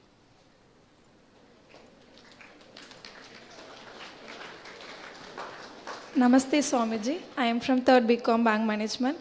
என்னோடய கொஷின்ஸ் என்னென்னா, சதாதார தர்மம்னு சொல்லிட்டு சொன்னீங்களே, அதை வந்து நான் இங்கே வந்து தான் கற்றுக்கிட்டேன் அப்படின்னா என்னன்னு சொல்லிட்டு. ஸோ இதை பற்றி நிறைய பேருக்கு தெரியாமல் இருக்கும். ஸோ எங்களோட ஜென்ரேஷன்ஸ் வந்து நல்லா இருக்கணும், இதே வந்து ஃபாலோ பண்ணணும் அப்படின்னா நாங்கள் என்ன கற்றுக்கணும்னு நினைக்கிறீங்க சுவாமிஜி? நாங்கள் என்ன ஃபாலோ பண்ணணும்? அப்படின்ட்டு. சொல்லி கொடுத்ததை ஃபாலோ பண்ணணும். சனாதன தர்மம்னா என்ன சொல்லி கொடுத்தாங்க இல்லையா, அதை நம்ம ஃபாலோ பண்ணணும். நம்ம ஃபாலோ பண்ணி மற்றவாளுக்கும் சொல்லிக் கொடுக்கணும். முதல்ல நம்ம ஃபாலோ பண்ணணும், நம்ம ஃபாலோ பண்ணி அதை மற்றவாளுக்கும் சொல்லிக் கொடுக்கணும். சனாதன தர்மங்கிறது நேற்று கேள்விப்பட்ட கேட்டிங்க இல்லையா, ஆமாம் சார். இதை தான் ஃபாலோ பண்ணணும். அந்த எல்லா 6 ஃபீச்சர்ஸ் சொன்னார் இல்லையா, 6 ஃபீச்சர்ஸையும் திருப்பி ஞாபகப்படுத்தி அதனுடைய வாழ்க்கை முறையில் கடைப்பிடித்து மற்றவர்களுக்கும் அதை நாம் சொல்லிக் கொடுக்கணும். நன்றி சுவாமிஜி.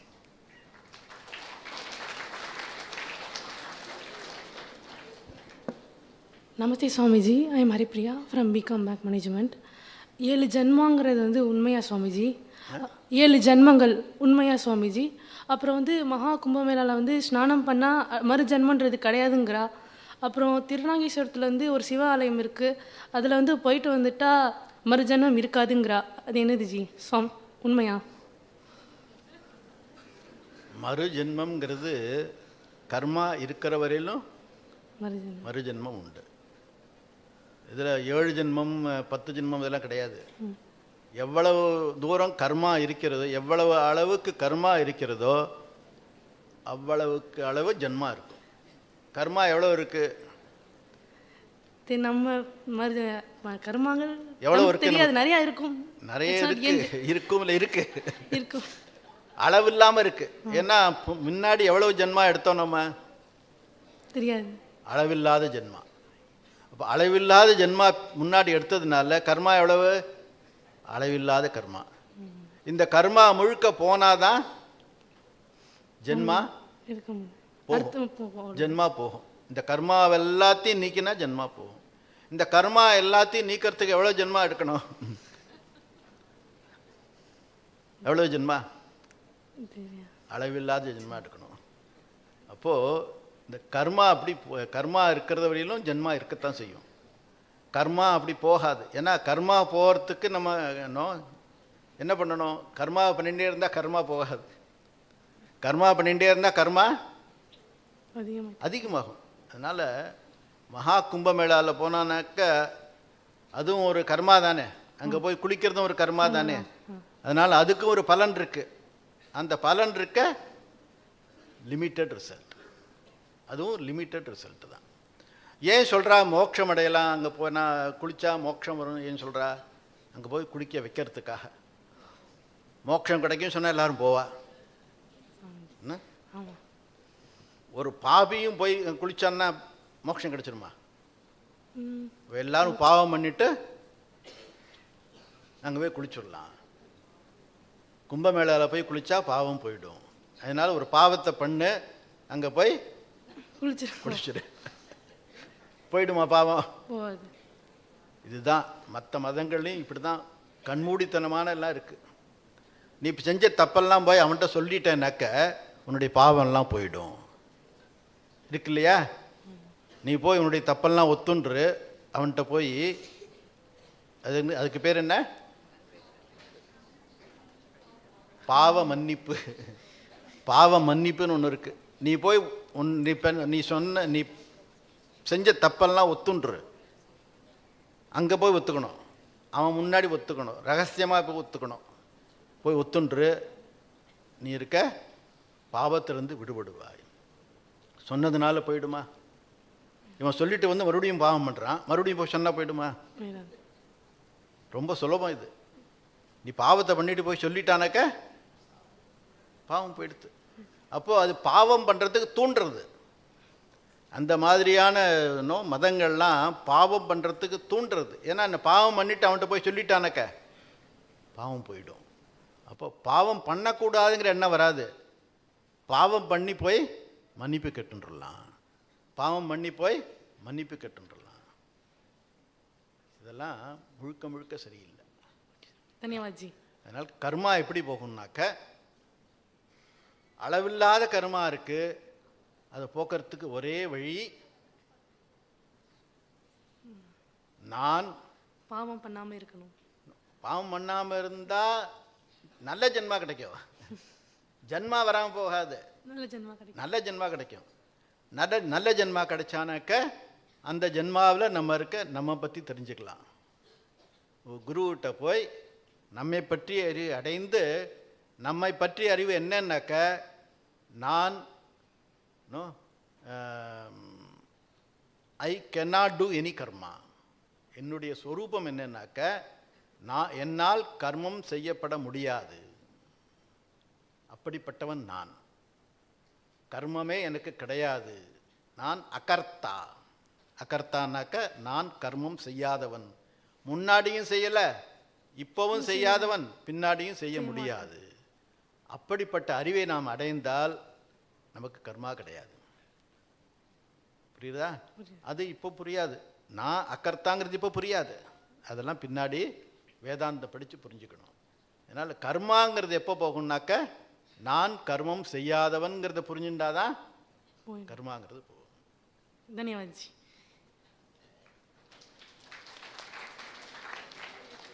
நமஸ்தே Swamiji, this is Devadarshini.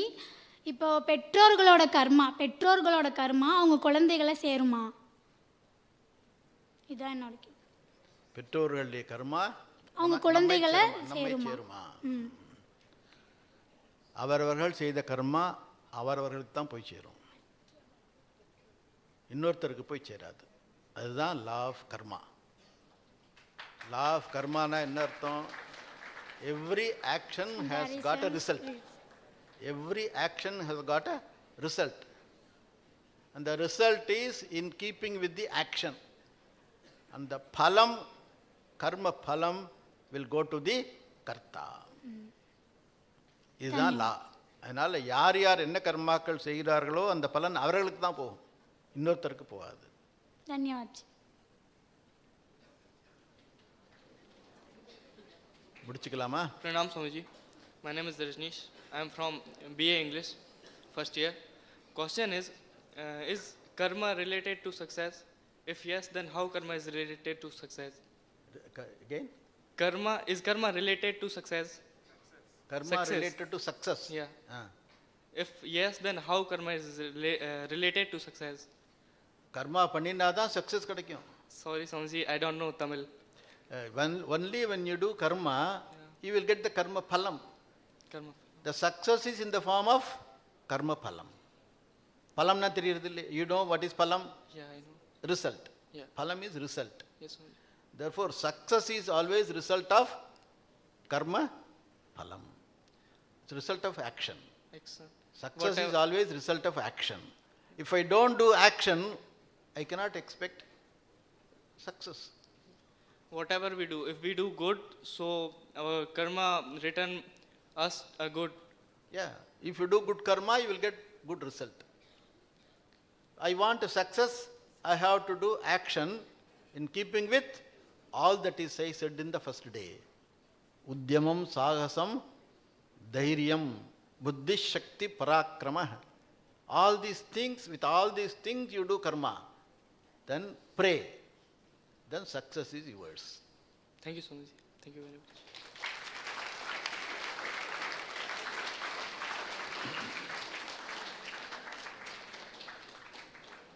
Thank you, Swamiji, for dispelling the myths and fallacies on karma, dharma, and Ishwara. It's time for a short break of 15 minutes. Students may leave the auditorium as guided by the professors and reassemble after 15 minutes to get enlightened more by Swamiji.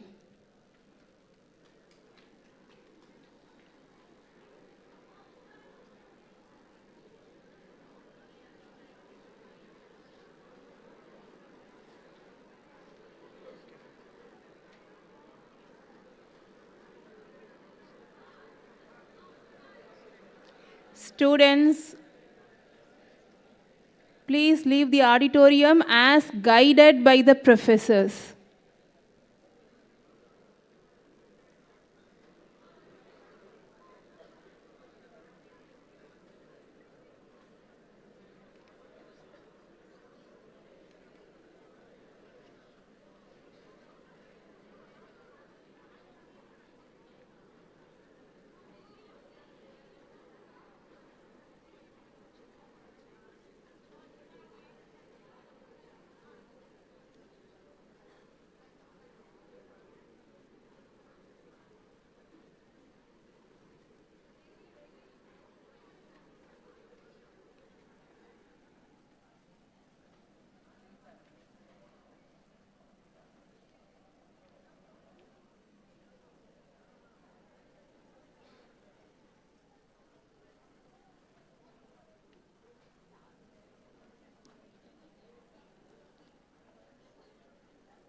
तेजस्विनावधीतमस्तु मा Om Shanti Shanti Shanti. Vayurodhana liyate managa.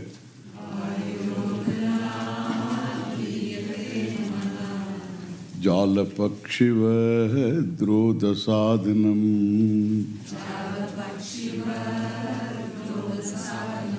Chittavayava chitkriya-yutaha.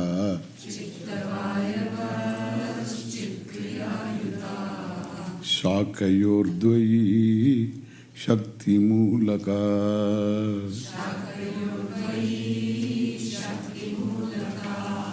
Laya-vinashane ubhayarodhane.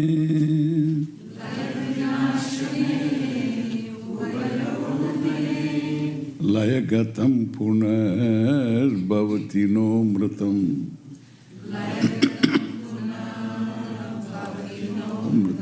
Pranabandhana lina manasam.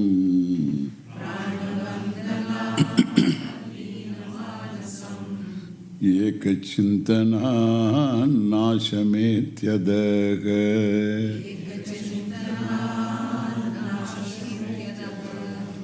Nashtamanasot krishta yoginaga.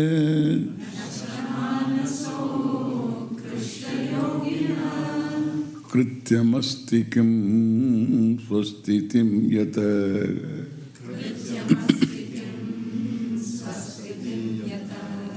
Drishyavaritam chittamatmanaga.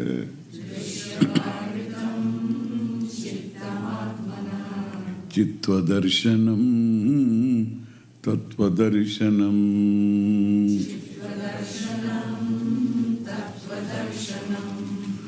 Manasantu kim margane krite.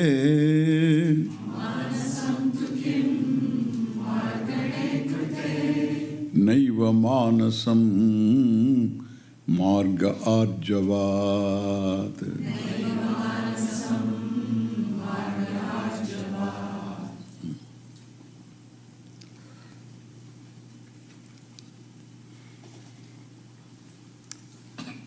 Manasantu kim. Kim iti kimatmakam kim swarupam. What is the truth? What is the nature of the mind? Iti margane krite. Marganam is vicharanam. Vicharane krite sati, inquiry. When inquiry is made, what kind of inquiry? Direct inquiry. See, what is mind? If there is a book written and then you read the book, the mind is required to read the book. But if you want to know what is the swarupa of mind by looking at the mind, Naiva manasam. When you look at the mind, a thought, it disappears. It is momentary. When you look at, then you become the onlooker of the very thought itself. It disappears.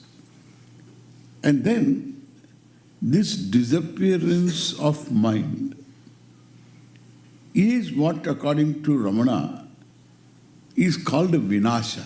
Is the destruction of the mind. He uses the word vinasha, it is a strong word.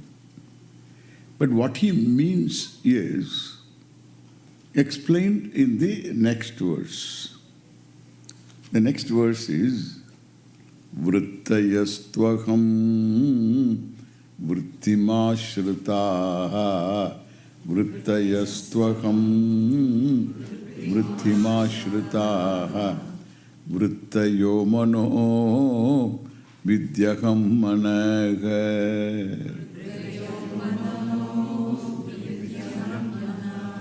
ahamayam kuto bhavati chinvata. Ahamayam kuto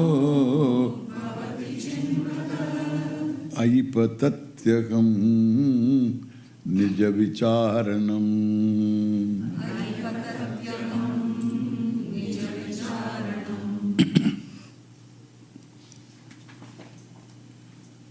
Vrittayaha manaha. Thoughts make what we call the mind that we deal with. The thoughts, whether it is emotion or it is inquiry or it is a thought of perception or recollection, all of them are thoughts. They are called vrittayaha. Every emotion is a vritti. A desire is a vritti. Inquiry also is vritti. A perception is vritti. A recollection from the bank of memory, that is also vritti.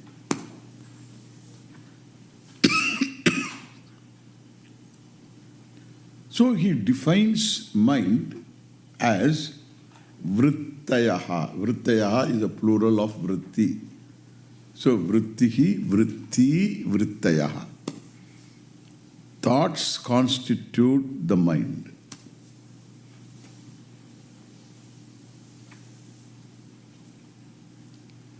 Okay.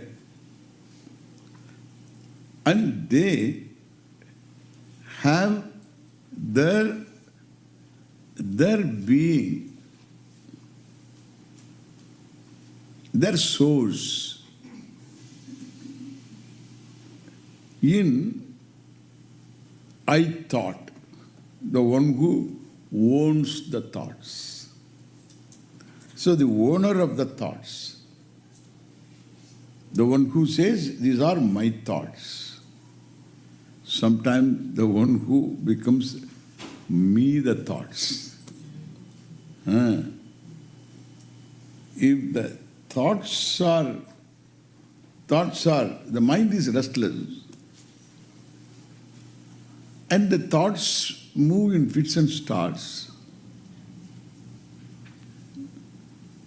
then I become restless. I am restless. We don't say, this mind is restless. I am restless. When you see the sea restless, you don't say, I am restless. I see a restless sea.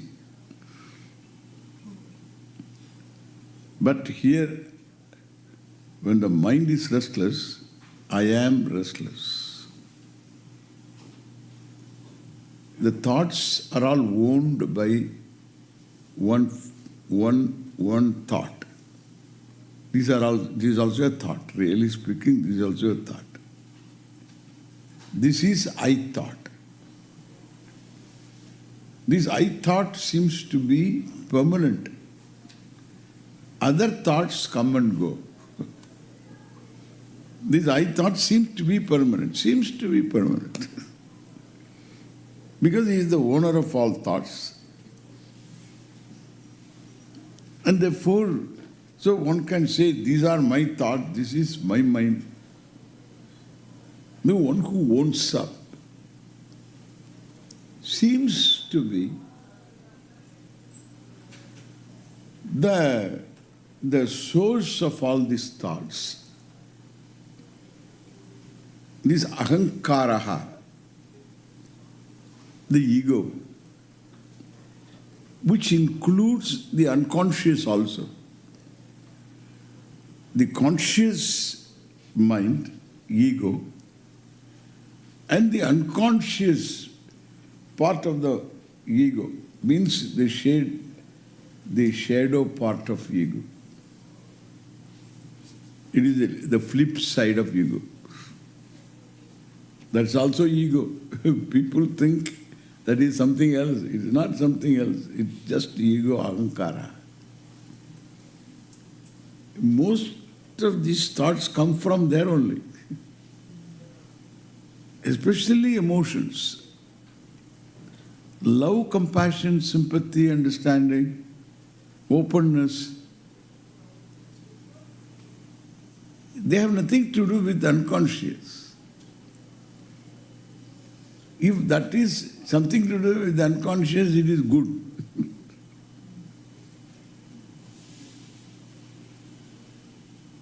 In fact, it has something to do with the self. The fullness of the self, which we are going to discover later. The fullness of the self. Love, compassion, sympathy, giving, understanding. Understanding means an attitude to understand. Another person, very difficult to understand another person, but you can have an understanding mind. That's enough. That is enough. You need not understand. The readiness to understand. And that's good enough. And therefore, so this consistent, if it is consistent, the whole emotions have their being in the self, which we will see what the self is. But whether one knows the self or not, one can be occasionally compassionate, occasionally very understanding, occasionally giving, occasionally feel secure, occasionally sympathetic, understand. So that means everyone has a certain insight about oneself, the dynamic form of oneself. If the self manifests in the form of compassion, in the form of love, friendliness, openness, security, a sense of security, satisfaction. These are all different forms of manifestation of your own wholeness, your own fullness.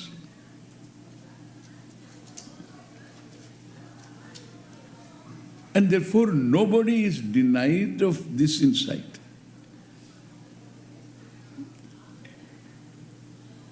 You may say this person is very cruel. Maybe. But you can't say that person doesn't have compassion, doesn't have. It's not true. He loves at least himself. That's enough.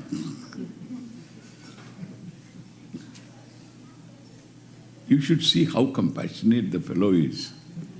When he bites his own tongue, he becomes very understanding and compassionate. He doesn't knock his own teeth out.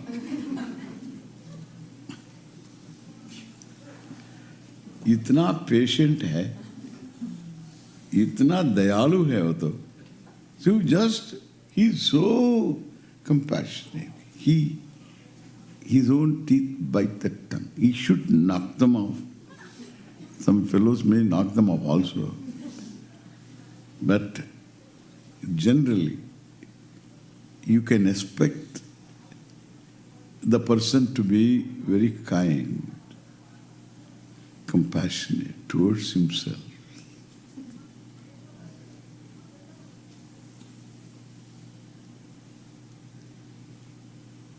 Everybody is capable of love,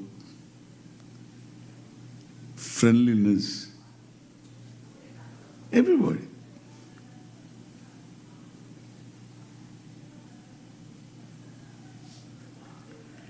And that means nobody can be denied of this insight of the self. And the self dynamically manifests in the form of all these emotions. And the opposite emotions also. Anger, hatred. So these also are from where? They also have to come from the self. No. Not directly self, indirectly the self. In between there is this screen. So the conscious ego, controlled by the unconscious, the other side of the ego, that becomes the source of all thoughts.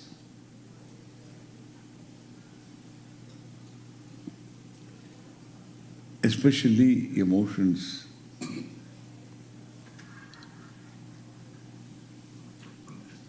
Other than compassion, etc.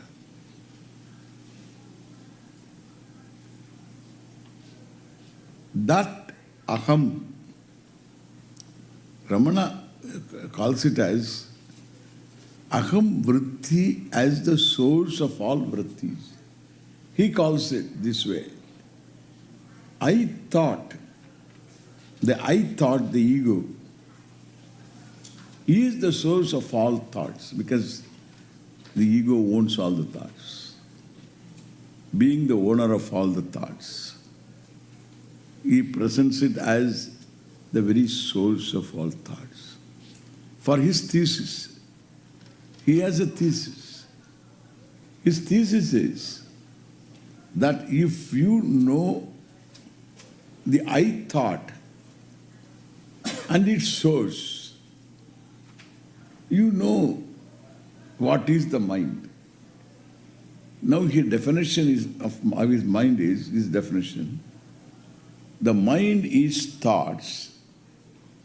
Thoughts are centered on I thought. Therefore, I thought is the mind. Therefore, to look at the mind means you should look at I thought. You understand what is his thinking. Very interesting thinking.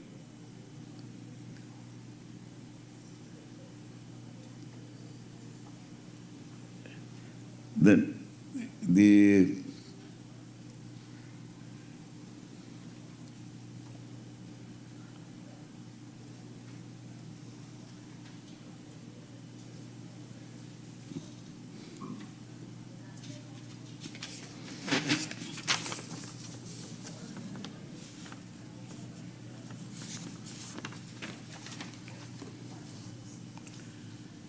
vrittayastvaham vrittimashhritaha. No, I got it. Vrittayastvaham vrittimashhritaha vrittayo mano vidyaham mana. Look at that. Vrittayaha tu. Whereas the vrittis, aham vrittim ashritaha. They are centered, ashritaha, they are centered on aham vritti, the I thought. Vrittayaha tu aham vrittim ashritaha. And vrittayo manaha. And the thoughts constitute the mind. Therefore, what is the mind? He reduces without resorting to reductionism. You know, the reductionism. The reductionism is a very, very interesting word. You know, everything you reduce to simple thing. That's why I had one conference. There was a conference on peace, Shanti. One conference. Then I went there. This conference. And I was invited, I went. And the whole conference is the person who organized the conference. Peace peace in the world is there when the individual has got shanti. Because the world consists of people, and the people are nothing but men and women, and therefore the individual peace becomes world peace. This is called reductionism. And therefore, so individual is okay. In India, we don't believe that way. We believe in threefold shanti. In fact, antariksha shanti, Dev shanti, Prithvi shanta. We want Prithvi to be shanti. All animals to have shanti. Plants and trees have to be shanti. Oshadaya shanti. Oshadis mean plants and trees. And in general, threefold shanti. 3 times we say shanti, shanti, shanti. Means Adi Daivika Shanti. The sources over which you have no control. Like an earthquake, tsunami. So volcanic eruption. And a global upheaval. There can be anything over which you have no control. Storm, tornado. Somebody is always coming. Sometimes man is coming, sometimes woman is coming. Because they change the names. Any tornado, anything, they say 1 year they say woman and next year man. This is a great, hardly fought and achieved accomplishment it is. So this is a good accomplishment. I love that. So whether it is man cyclone or a woman cyclone, it is cyclone.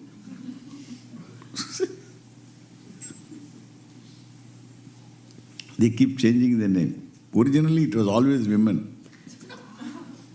Now they have to. It's always not Mary, sometimes Mark. Not sometimes, alternative. Yeah. This is what I want also. God also should be both mother and father. He's always Father in heaven. This prayer I don't accept. Oh, Father in heaven, what about mother? Include mother also. Oh, parents in heaven. Tolanji bolta. So, okay. So, you see, parents in heaven, that's okay. Parents in heaven, I am local.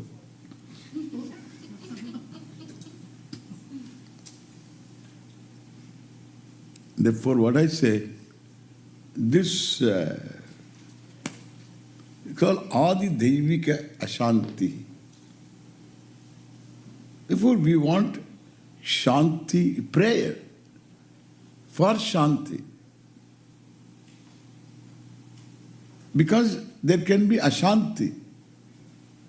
Ashanti is any trouble, any kind of difficulty, anything that you have got to face it and overcome it, if at all, if you can overcome. And put up with it. Unpleasant. That is called Ashanti. So let there be no Ashanti from sources over which I have no control whatsoever. Called Adi Daivika. Adi Daivikam. The second one is Adi Bhautikam. From all these, the September 11th is coming today or tomorrow? Today? Think of that. September 11th. This is Adi Bhautikam, avoidable. By people. They create Ashanti for people. Adi Bhautika. All any bacterial attack, any viral attack,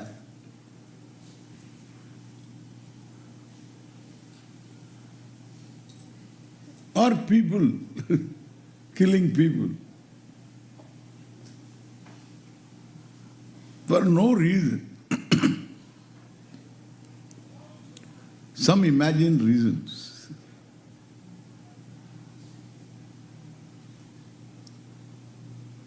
With a religious sanction, more dangerous. And the people are religious people, they are not the terrorists. They are religious people. We don't accept that they are religious people. Because if you say they are religious people, all the other religious fellows will raise objection, etc. Therefore, you isolate them as terrorists. You bracket them, so that you don't need to deal with the entire community. But you talk to those fellows whom you say terrorists, and they say, we are saving our religion. They are religious people. That is the religion. That's what is very dangerous. We are just living in our own world of interpretations. A denial of certain reality. It's a different topic altogether. But my topic is Adi Bhautika Ashanti. The Adi Bhautika Ashanti, these are all. So our rishis knew this. This Adi Bhautika Ashanti is there. Adi Devika Ashanti is there. Then comes Adhyatmika Ashanti. From my own stomach there can be Ashanti. From my own mind there can be Ashanti. From my own body, limbs, etc., Ashanti. So wherever there is a joint, there is always a problem. Any joint, Ashanti. And therefore, one yoga student of Ramanji came here and he had a t-shirt. And he said it all. He said, in Shakespearean play, there are many plays, one comedy is there. All's well that ends well. Very beautiful comedy. All's well that ends well.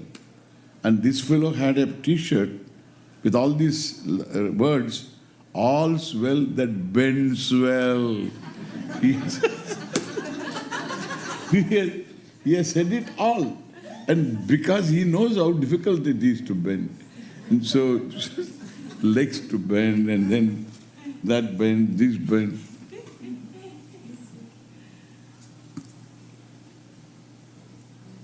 This is called Adhyatmika Ashanti. So Adhyatmika means centered on your own body, mind, sense complex. Ashanti. So you can't reduce Ashanti to self-alone individual. That is reductionism. And therefore, that conference, I talked in that conference. I told, it is not self, just individually, if you have got Shanti, everybody will have Shanti. It's not true. You should have, in order to have Shanti, in the society there should be Shanti. We should respect life. The world is not meant for your consumption. This concept has to go. This concept, the plants are meant for me, and the trees were meant for me, my consumption, and the animals also are meant for me. Everything is meant for me. Therefore, I can students, make your presence valuable by maintaining even silence. environmental issues are based.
Welcome back to the second session of this philosophical morning.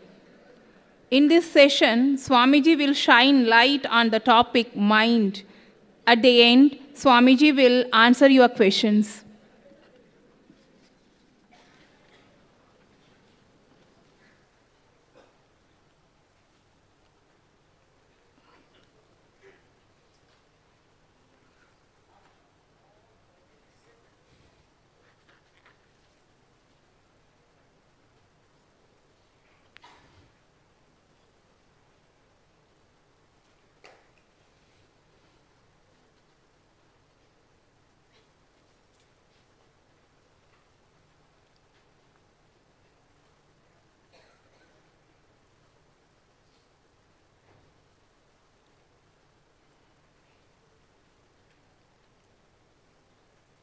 Om Dayakaram Dayakaram Dantam Dharma Pravartakam Pranamami Dayanandam Madacharya Param.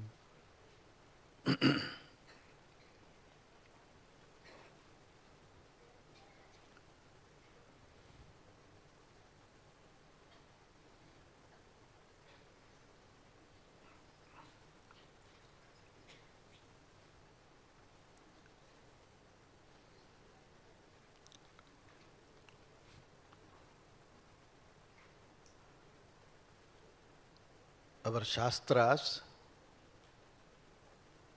scriptures, give an example for understanding how maker and material are one and the same. In the creation within the world, we don't see that. Maker is different, material is different. Therefore, examples are given to understand that. Possibility. Example is a possibility. Oh, spider. Shilandi Puchi is there. Spider. This spider is maker of the web. It is an intelligent being. It has the power to make the web. It has the intelligence to make the web. It is intelligent because it knows where to make the web. It does not make the web, create the web on the floor. If it creates on the floor, what will happen? Every day it has to make. Therefore, it is intelligent enough to make the web where the woman of the house cannot reach. If at all she reaches, she will reach once in a year. Somewhere in the corner of the ceiling, it will make the web. And we have to see how intelligent it is. All the threads, the interwoven threads are there. They are neither having a big gap nor having very small gap. If the gap is very small between the threads, insects cannot enter. If the gap between the threads are big, insects will come and go. Therefore, it knows how to create the web. And what is the material out of which the spider creates the web? It is from within itself. Spider does not go and borrow the material from external world. The material also is within the spider. And it creates the web, and we can also see it can withdraw the web. comes down and takes the thread and goes up. It is srijate grinnate cha. Very beautiful example given in the Shastra. Similarly, God also is maker of the creation. He is also the material of the creation. If you want better example, our own dream is an example. The dream world is a creation.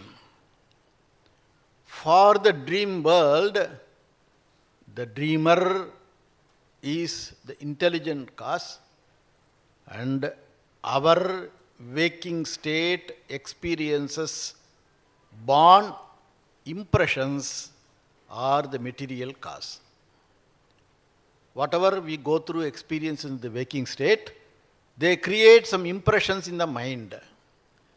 Those impressions throw up a world in dream. Oh, that is the material cause. For the dream world, the maker and material are ourselves. So this is an example given in the Shastra. So I just wanted to refer to that. Now we will go to the topic of mind. What is mind? First we have to know. Mind is nothing but the various thoughts that occur. A thought flow is there. That thought flow is called mind. The type of thoughts distinguish from the various names we give to the thoughts. Distinguish the thoughts into various names. If the thought pertains to emotions, feelings, doubts, vagueness, these thoughts are called mind. There is one mind having various names. If it pertains to this kind of thoughts, we call it mind. If the thoughts pertain to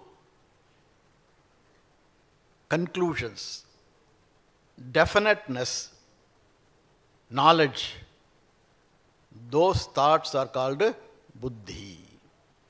Mind, buddhi. If the thoughts pertain to recollection, you don't have any feelings or knowledge born now, it is recollection of knowledge. It is called memory.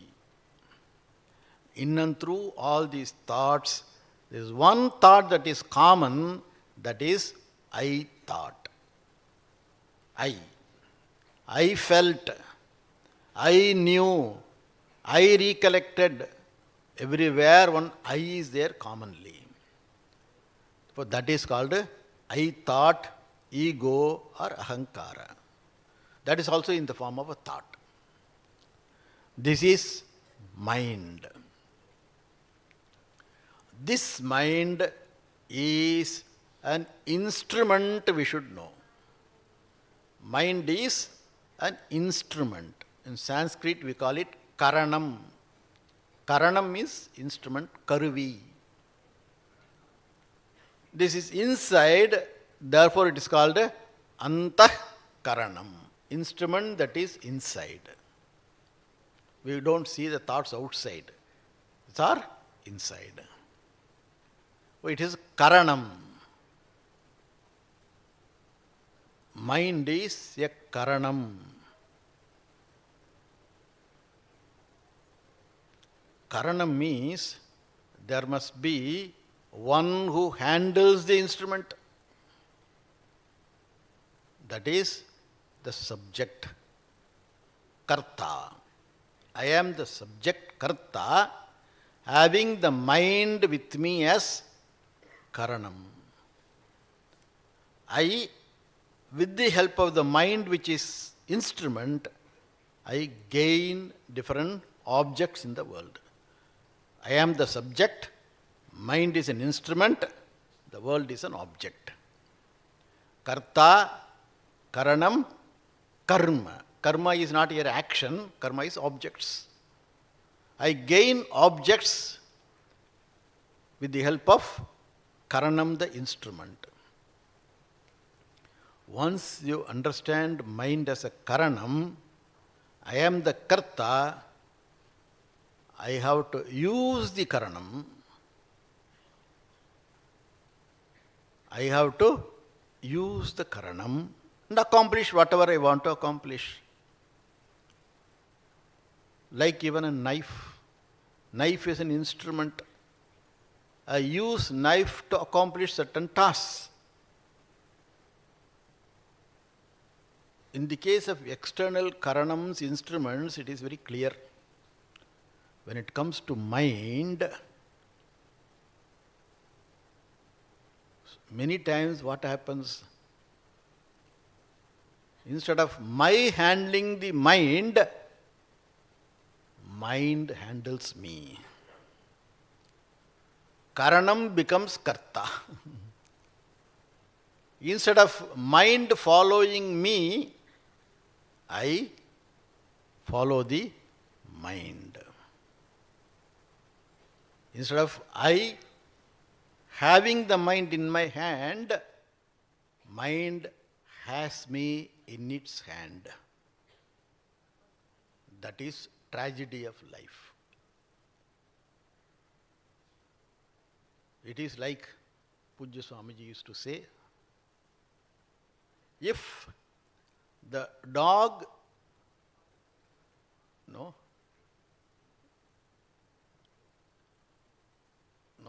moves its tail, wags its tail. Dog wags its tail. It is what? Beautiful. Dog wags its tail, you can enjoy that wagging. If the tail wags the dog, the tail wags the dog. You visualize. Can the tail afford to wag the dog?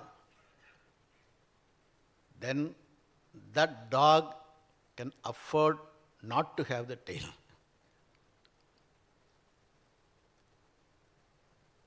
Mind has to be in my hand. Being an instrument, I have to use the mind, not allow the mind to handle me. Oh, this is the first thing we have to know. Mind is an instrument. Instrument should be in the hands of the one who uses the instrument.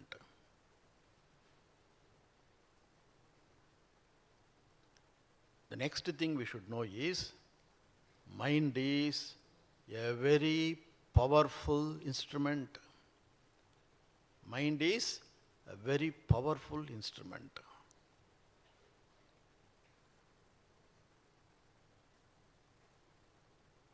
The strong elephant we can control. The powerful elephant is controlled by mind, and the elephant becomes tamed. You can stand in front of the elephant and take photograph. Mind can control the elephant. Mind means we use the mind to control. But that mind is what? Most powerful instrument which we cannot control. Mind controls everything which mind I am not able to master. We don't say control, master. We are not able to master the mind. That can be a very powerful instrument. The mind of a particular person can become the cause for destruction of the world. Like the mind of Hitler. Cause for the world wars are what? Mind of a person. The same mind, the mind of a particular person, can become the savior of the world, can protect the world. Therefore, mind, if we make use of the mind, it becomes our friend. If we make use of the mind, mind becomes our friend. Mind uses us, that mind becomes enemy. Manayeva manushyanam karanam. Mind is the cause for our freedom as well as our bondage. How do you use the mind? Mind has to be used very carefully because it is a very powerful instrument. We have to use it very carefully.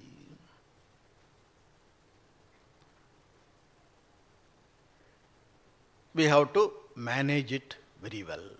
Mind has to be managed. How to manage the mind? Having understood first, I have no power over the mind. First step in managing the mind is, I should accept this fact that it is a very powerful instrument over which I have no power. First step. You cannot otherwise manage it. Accept it is not possible for me by myself to manage the mind. Therefore, we seek the grace of Ishwara. The first step in managing the mind is what? I seek the grace of Ishwara in mastering the mind. Then understand the ways of functioning of the mind. When you know how the mind functions, when you know the ways of functioning of the mind, you have mastered the mind 50%. Because you know how it functions, what are the strategies of the mind. Mind can justify wrong actions. Mind can justify wrong actions. It has got its own logic, justification for doing what it wants to do. Mind can justify for the actions that it does, even though it is not the right thing to do. It takes the help of buddhi. Mind takes the help of buddhi in justifying. It is like the relationship between wind and fire. The relationship between wind and fire. Wind can be a friend of fire or it can be enemy to fire, isn't it? Wind can be a friend of fire or enemy of fire. If the fire is a small flame, wind is what? Enemy to fire. Easily it will put off. If the fire is a big fire, what will wind do? It will help it grow. The fire is small fire, it can extinguish. Fire is big, wind will go along with the fire. It will help the fire to grow further and further. Similarly, this buddhi also can go along with the mind, or can function against the mind. If there is huge emotional problem, buddhi is not able to handle the mind. Small things buddhi can resolve. Therefore, mind takes the help of buddhi for justifying what it wants to do. We have to be very alert to this fact. How the mind wants to justify what it wants to do, we have to be alert to this fact. And see the trick of the mind. We have to understand the trick of the mind. And there is a particular pattern in thinking of the mind. We have to discover that pattern. Suppose water is flowing down the slope. When the water flows continuously, you find a path is created. Water creates a path. With more and more force the water flows, then you find it creates huge ravines it creates. Afterwards, you cannot do anything because it is a huge ravine now. Similarly, mind also like that. It has a particular pattern of thinking. Because of that particular pattern of thinking, then thoughts grow in the same path. The same line thoughts go, creates a big ravine there. Becomes very difficult to handle mind.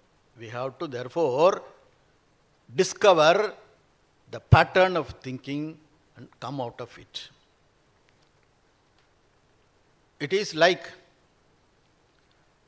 somebody did something, you did not like it, you are hurt. Mind keeps on thinking. Mind keeps on thinking. When it keeps on thinking, it creates a pattern there. Afterwards, like a ravine, difficult for you to stop the pattern.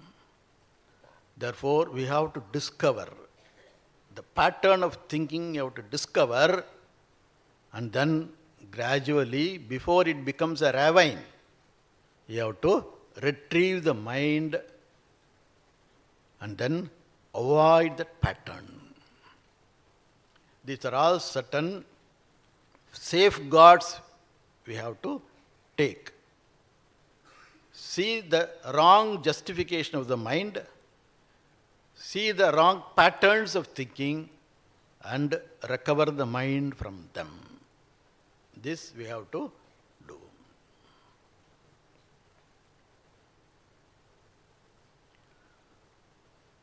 We have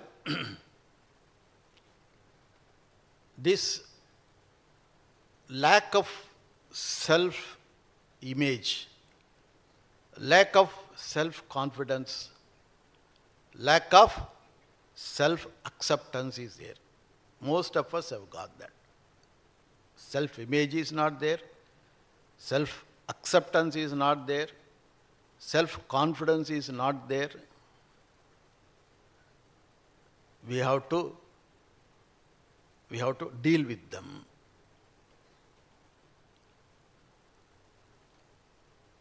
The reason for this lack of self-respect, self-acceptance, self-confidence is our own conclusions about ourselves. Our own conclusions about ourselves. These are called complexes. We have to be very, very careful about these complexes. We see how we brand ourselves.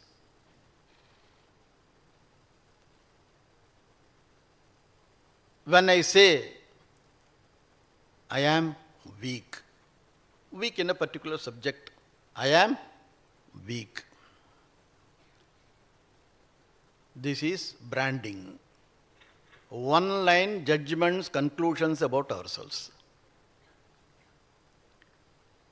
When I say I am weak, it is like a person goes to a doctor and he says, I am in pains. He tells the doctor, I am in pains.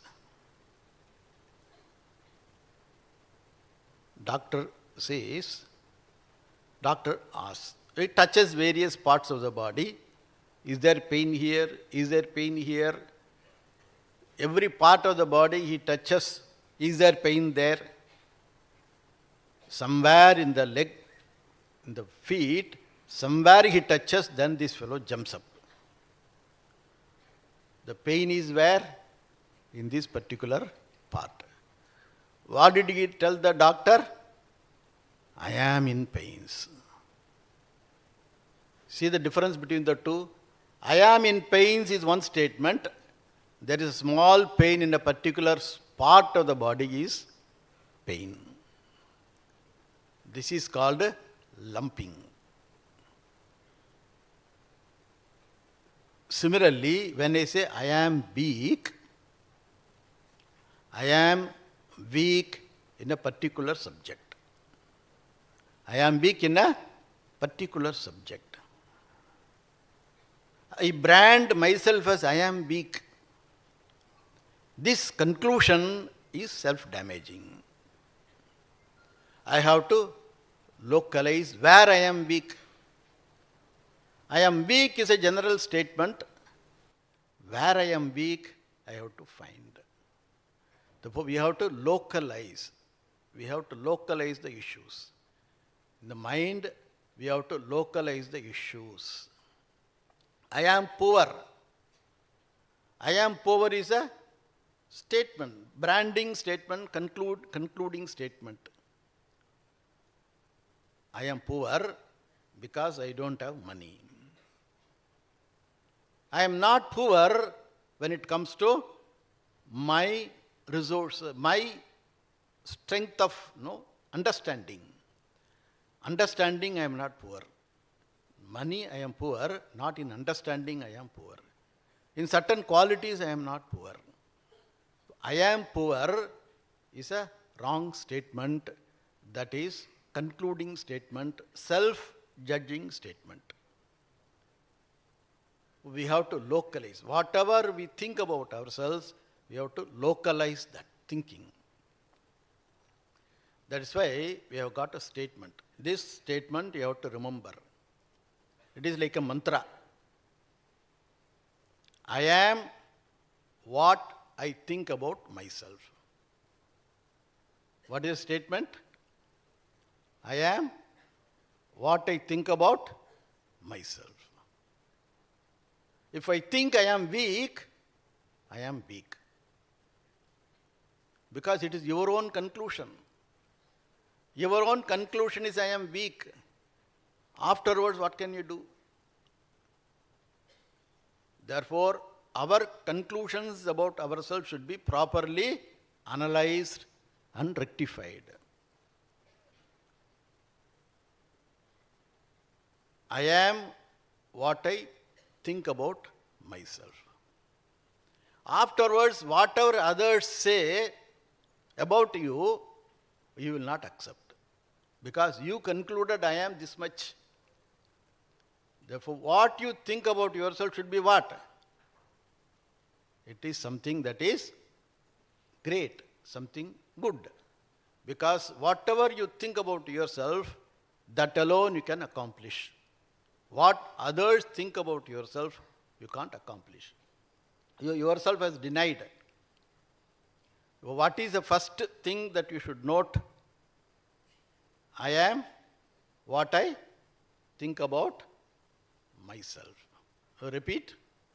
I am what I think about myself. Remember this. You have to rectify your conclusions about yourself. Then only progress is possible. And another thing you have to note is, I lack concentration.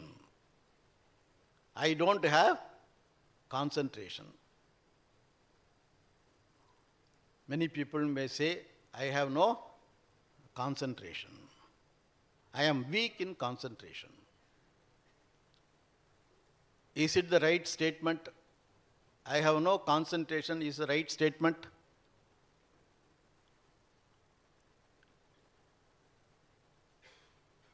If you don't have concentration,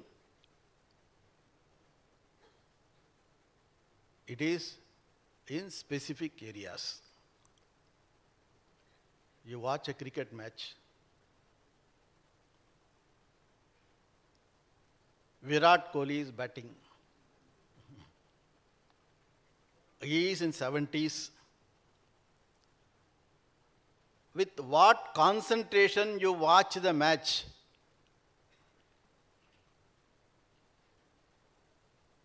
you will not even worry about your hunger.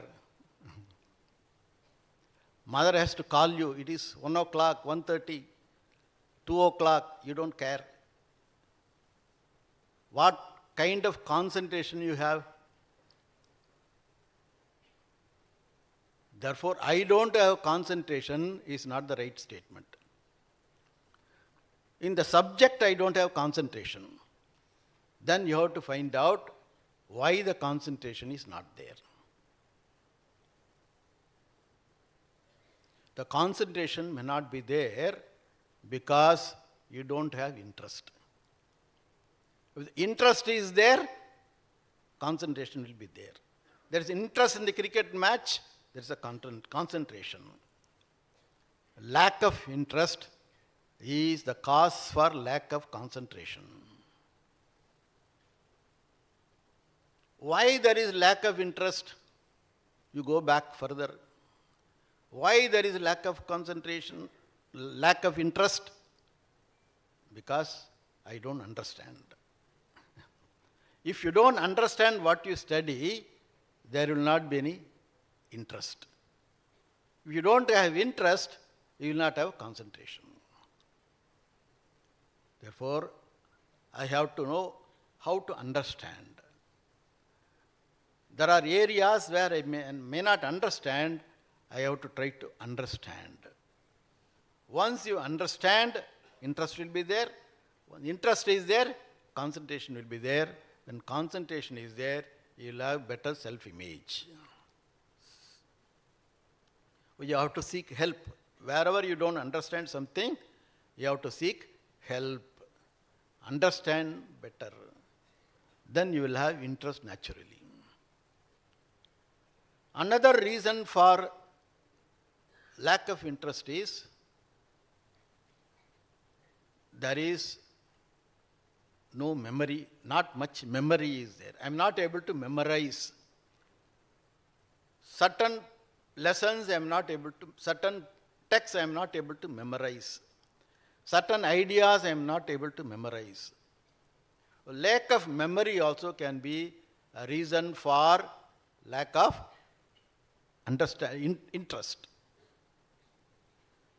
Lack of memory is another reason for lack of interest. Therefore, I have to find out the methods to memorize. One simple method to memorize is repetition, abhyasa. You keep on repeating, then you memorize without your knowledge. You keep on repeating a shloka for 40 days. Afterwards, you don't know how it is in the memory. It goes into memory. Repeatedly chanting something, repeatedly reading something, which is called abhyasa. This abhyasa, repetition, is a method to memorize.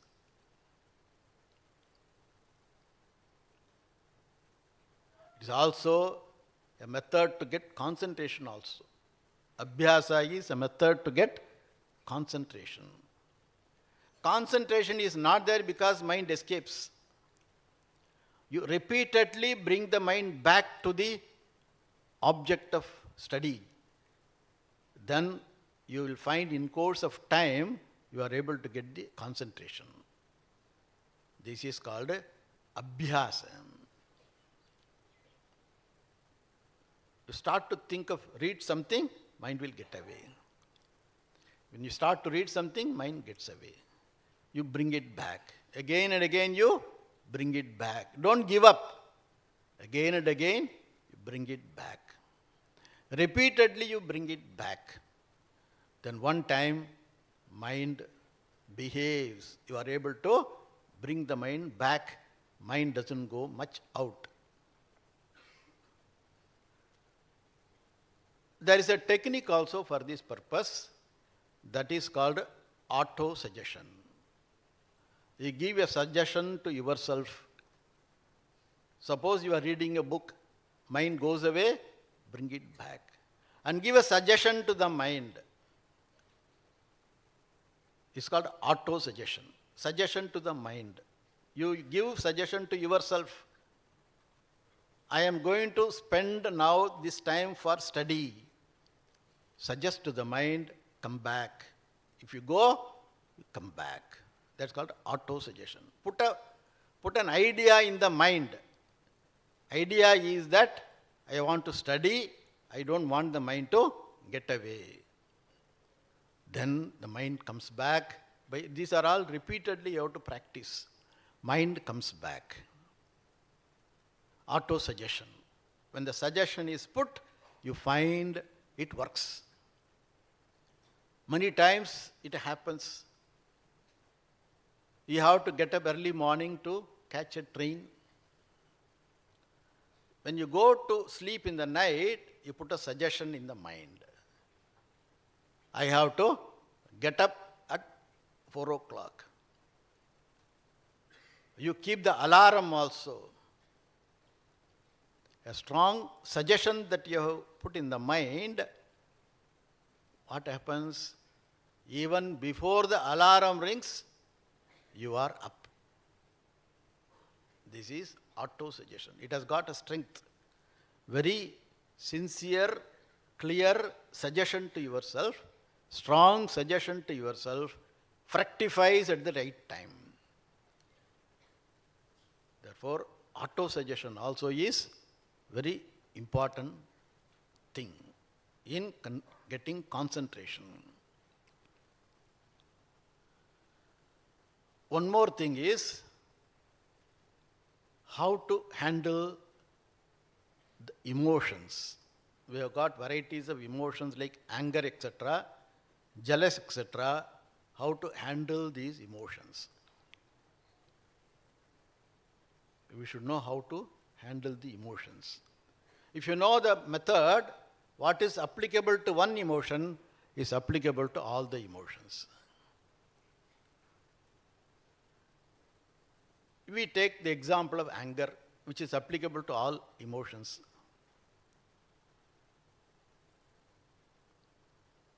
First, we should have this clear understanding that anger doesn't pay. Unless you have value for absence of anger, anger will not go. Because I have got the value for anger, how it will go? I have to very clearly see I have no value for anger. Anger does not pay. Anger does not pay. That is the first thing you have to make. Conclusion.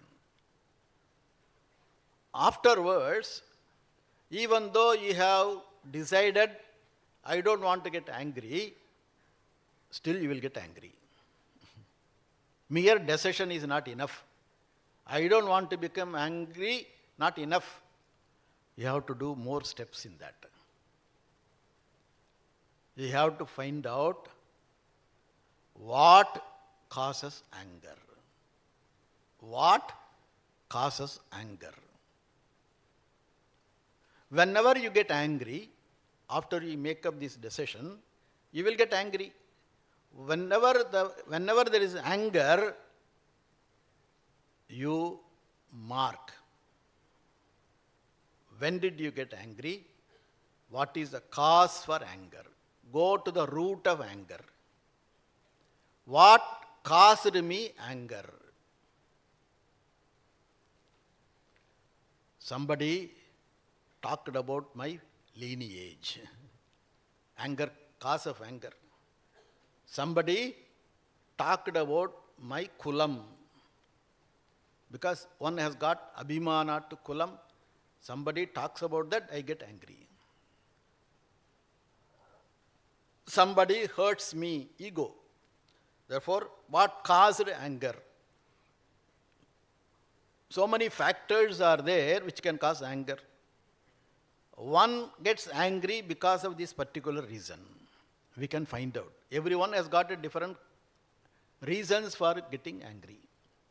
Therefore, I note down what caused anger. Few times you make a note. At the end you see, after few times, give some time, 40 days you give some time. Afterwards you see what caused anger, you look into it. It is same. You discover what caused anger is same. That is your vulnerable part. That is your vulnerable part. You have to discover this. What is the vulnerable part in me? I have to discover that. Once you discover this, then if there is a situation that is going to cause anger, you know anger is going to come. Because that part is going to be touched. I become forewarned. When a situation of getting angry comes, I get forewarned. This is the situation, it is going to cause anger, I become forewarned. And this forewarning helps me to be alert, not to act. The advantage of this is what? Knowing the vulnerable part in me helps me to forewarn myself, and then when the situation is there which is going to happen, which will cause anger, I becomes alert. I don't act.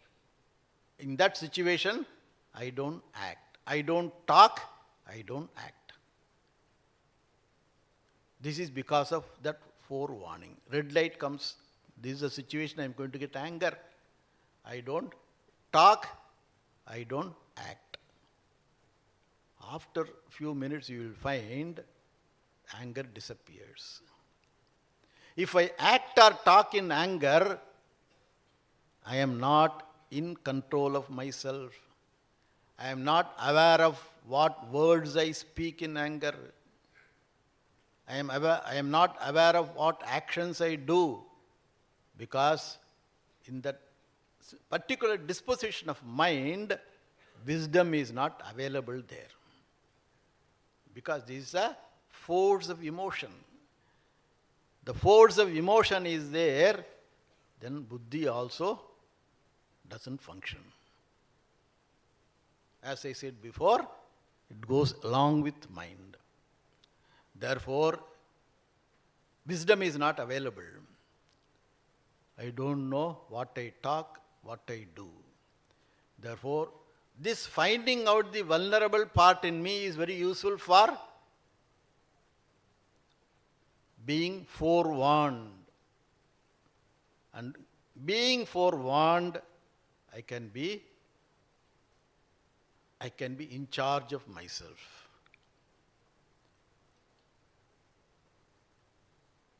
In course of time, you find you master that emotion. Every emotion is like that. We have to find out what causes that particular emotion. Get forewarned. Then don't act or talk. This is how we handle all our negative emotions.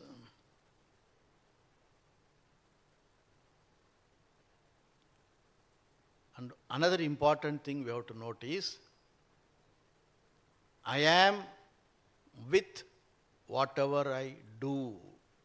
I am with whatever I do. What is the sentence? I am with whatever I do. Most of the time, I do, but mind is elsewhere. I do, but mind is elsewhere. Everybody would have come across this situation. You lock the door. That is what I do. I lock the door. But mind is what? Mind is where? Elsewhere. Mind is elsewhere. Therefore, you are not aware of your locking. You locked the door, you are not aware of locking, mind was elsewhere, then you walk little distance, you get a doubt. You get a doubt. Did I lock the door? You can't go like that, because if the house is not locked, therefore you want to be careful. Therefore, you want to put a full stop to that thinking. You go back and then check. You pull the lock. It is locked. But sometimes, while locking, mind is not there. At least mind should be there when you are checking. When you are checking whether it is locked or not, at the time of checking I should be aware. Sometimes you are not aware at the time of checking also. Therefore you go, did I check or not? First one is, did I lock or not? Now, did I check or not? And this is, constantly we come across this situation. It is important, I am with whatever I do. These are all very important sentences, which are all useful in later life. Not only it is useful now, it is useful for your later life. When I walk, I am aware that I am walking. When I eat, I am aware I am eating. When you are aware when you are eating, you know what you are eating, how much you are eating, and enjoy the taste of food also. You are aware of everything. Aware of talking. When you are talking, you are aware of what you talk. When you know what you talk, you are careful. What to talk, how much to talk, everything you are aware. Afterwards, you do not regret. I say something which I did not want to say. All these things you can avoid. Therefore, I am aware of whatever I do. Then you are aware of, when you study also, you are aware of what you study. Whatever you do, mind is always there. When you play, you are there. I am with what I do. So play while you play, we know that. Therefore, you are aware of whatever you do. This is very, very important statement. You have to start practicing them. You will find your mind is beautiful with all these things.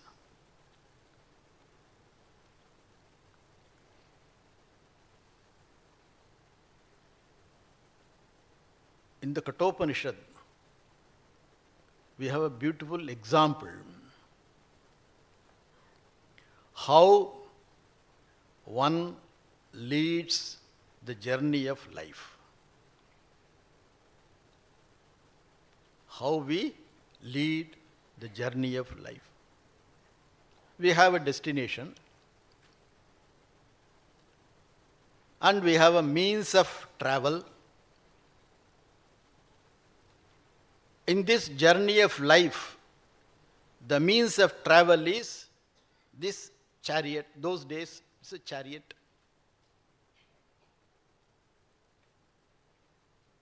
And what is in the journey of life, what is a chariot? Body is a chariot. We are all traveling in the chariot called body. This body is chariot. We have a destination. Destination varies time to time, but the body is a chariot. And I am the one who is traveling. I am called Rathin. I travel in this body, reach destinations. If you have to go to examination center, you have to take the body. Body is a chariot. This chariot, body chariot, is driven by whom? Driven by Buddhi. Buddhi is the charioteer. Buddhi is the charioteer. Buddhi should have knowledge of the conditions of the road. Driver should have the knowledge of conditions of the road. Buddhi also should have knowledge of how to run this chariot. Should have knowledge of all dharma. What is right, what is wrong, it should have all knowledge. Then it can drive the chariot safely. Where there are blocks are there, where bumps are there, we should be aware of, the Buddhi should be aware of. Where it can get diverted due to wrong associations, we have to be careful. Wrong association means the life is gone. Buddhi is the charioteer to drive this chariot. And we have got for the chariot, horses are there. All the 5 sense organs are horses. All the sense organs are horses. Eyes see something, then Buddhi gives the command, go there, you take the chariot and you go. Therefore, all the 5 sense organs drive the person to various places. Ears hear the sound, you go there. Eyes see some form, it goes there. All the sense organs are horses in this chariot.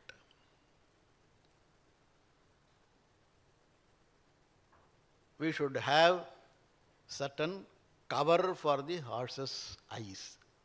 They put in the horse cart, you see, they cover off the eyes, they cover. So that they don't go anywhere. Here and there they don't go. Suppose the horse sees some grass field, it will go there. Therefore you cover. It's called channelizing the sense organs. It does not go here and there. It goes where it is permitted to go. Horses are trained horses should be. Horses should be trained horses. Then how you control the horses? Between you, the driver, the Buddhi, the driver, and the horses that pull the chariot, in between, what is there? One, reins. Reins are there. Kadivalam. Reins are there. Therefore, the Buddhi, the driver, controls the horses with the help of mind. Mind is which connects the sense organs and Buddhi. Therefore, Buddhi uses the reins to control or release the horses. Check the speed of the horses. Check the direction of the horses. Therefore, our life should be in whose hand? In the hand of Buddhi, the charioteer, which drives the horses through the reins. Reins should not be too loose or too tight. It should be adequate, neither too tight nor too loose. For that is mind. With the help of the trained horses, the Buddhi, the charioteer, with the help of the Buddhi, the charioteer, controls the horses through the mind, reaches the destination. I reach the destination. Here beautifully the journey is described. Therefore, what do we understand from this? Our Buddhi should be educated well.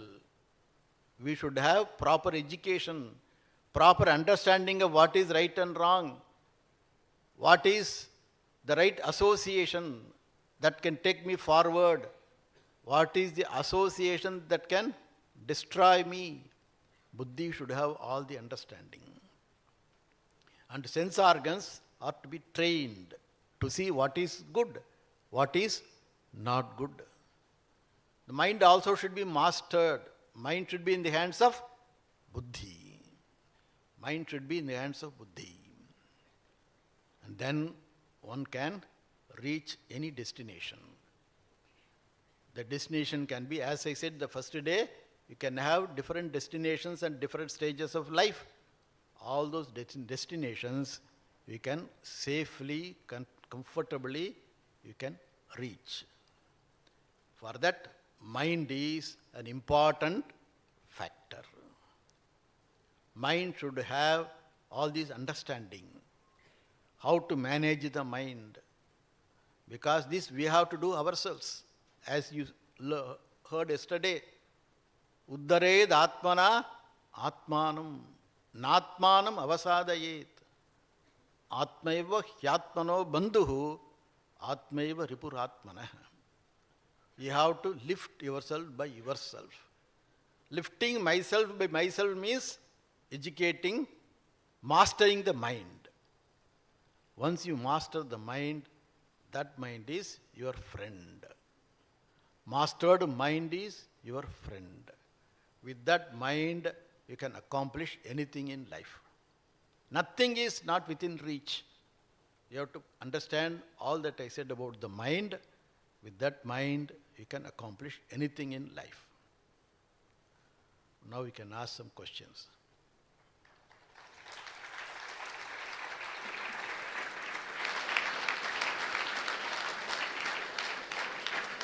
Thank you, Swamiji, especially for this session.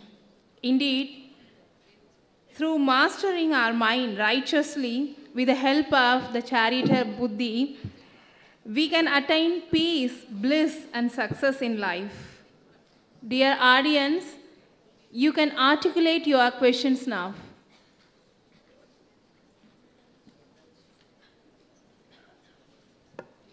Namaste, Swamiji. நான் Gopika first பிகாம்லேருந்து வந்திருக்கேன் சுவாமிஜி. வேதாந்தம்மன் சொல்லி நேற்று கூகுளில் போய் search பண்ணேன் சுவாமிஜி. அதில் வந்து 3 types வந்தது. அத்வைதம், துவைதம், விசிஷ்ட துவைதம்னு வந்தது சுவாமிஜி. அதில் மீனிங்கும் அர்த்தமும் என்ன சுவாமிஜி? இதில் எது சிறப்பு? You have to study for 3 years. Advaitam is the right path. Right pursuit. Advaitam means understanding that all that is here is one truth. Yes, sir. And that truth is myself. That is Advaitam. Others are all qualified Advaitam. Yes. Some are Dvaitam, some are qualified Advaitam, which are all useful.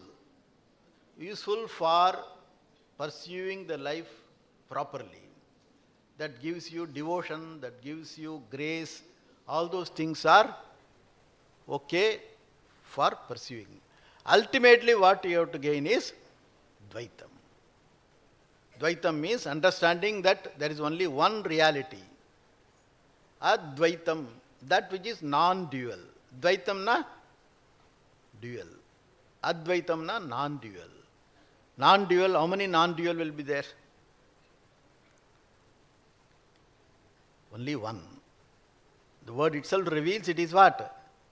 Non-dual. Non-dual na second illadadun artham. There is no second. Therefore, one without a second. How many one will be there without a second? Only one. Only one. Therefore, that we have to understand. That is already there, I have to understand. That is me, you have to understand.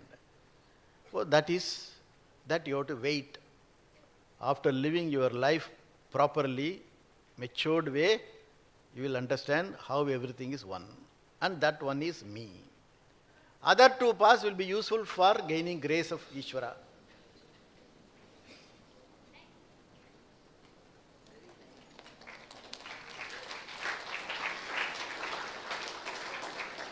நமஸ்தே சுவாமிஜி, நான் Boopalan first பிகாம்லேருந்து வந்திருக்கேன். நாங்கள் எப்போதும் படிக்கிறோம், அது சமயம் ப்ரேவும் பண்ணுறோம். ஆனால் exam டயத்தில் போயிட்டு அங்கே போய் மறந்துடுது. நம்ம மைண்ட் கான்சன்ட்ரேஷனுக்கு என்ன பண்ணணும் கொஞ்சம் சொல்லுங்கள் Swamiji. Examination, when you go to examination hall, why do you forget? You forget because there is a tension. There is tension. In that tension you forget what you have studied. Therefore you have to go with a relaxed mind. How to get relaxed mind before going to examination hall? You have this understanding, I will do my best. Whatever I remember, I will write. And whatever the result comes, I will accept. Whatever result comes, I will accept. Then tension will not be there. You will remember. Whatever you have studied, you will remember. Mind is free. Mind is not free because it is worried about the result. It is worried about how much mark I will get. Whatever mark I will get, that also goes away because of tension. Fear. The fear, the tension, all these things are cause for forgetting. Go with a clear mind. When you go with clear mind, you will remember. Thank you, Swamiji.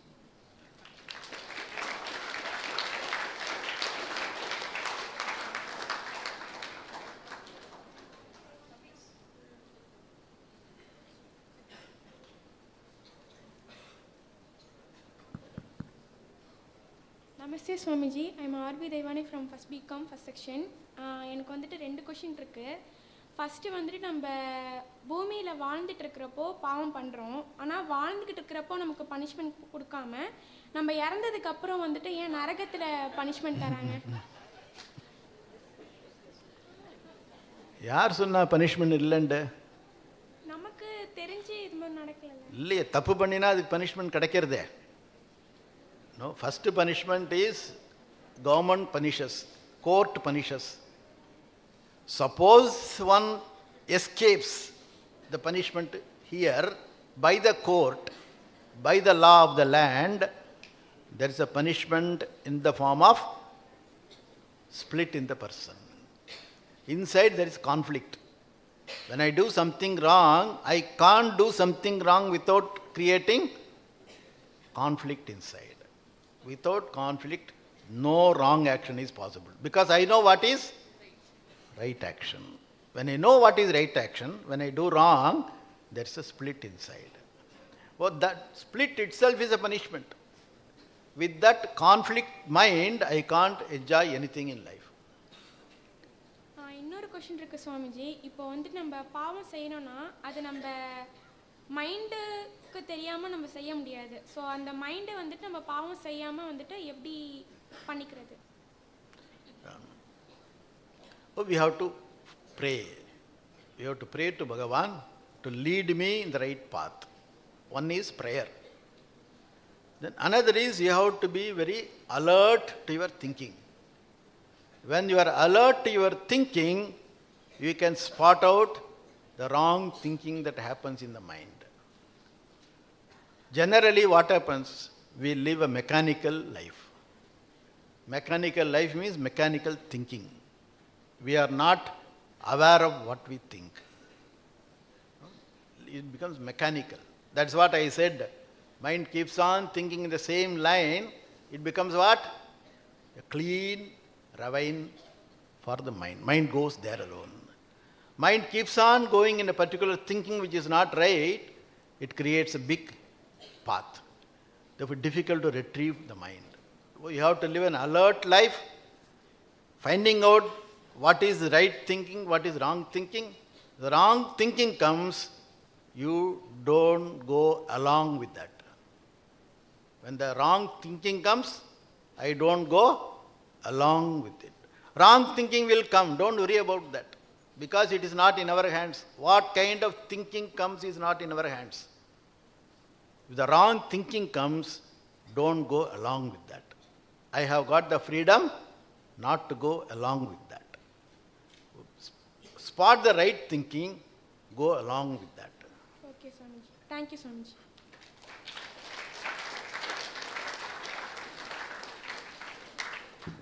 Hariom Swamiji, myself Prem, I am from first year BCom CA. I want a deep meaning of the slokas that Dayakaram Dayakaram Dantam Dharma Pravartakam Pranamami Dayanandam Vadacharya Varamparam. Meaning of this? Yeah. This is a verse that we chant in a prayer. Okay. Dayakaram means one who is compassionate. One who is compassionate and one who imparts compassion. Both. One who is compassionate and one who imparts compassion. He is teaching. He makes you compassionate. Not only he is compassionate, makes everybody compassionate. And Dayakaram. Akara means form. In Sanskrit, Akara means form. Daya Akaram. One who is embodiment of compassion. Akaram is embodiment. He is not compassionate, he is compassion. Difference is there, no? Yeah. Compassionate means adjective. One who has got compassion, adjective. He is compassion manifestation. Therefore, Dayakaram.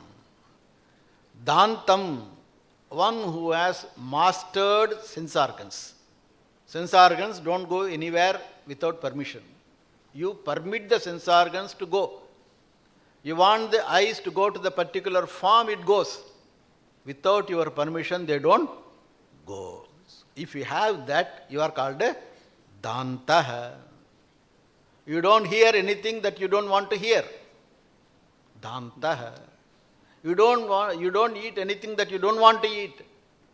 Dantaha. Wherever you don't want sense organs to go, you are able to hold back. You are called master.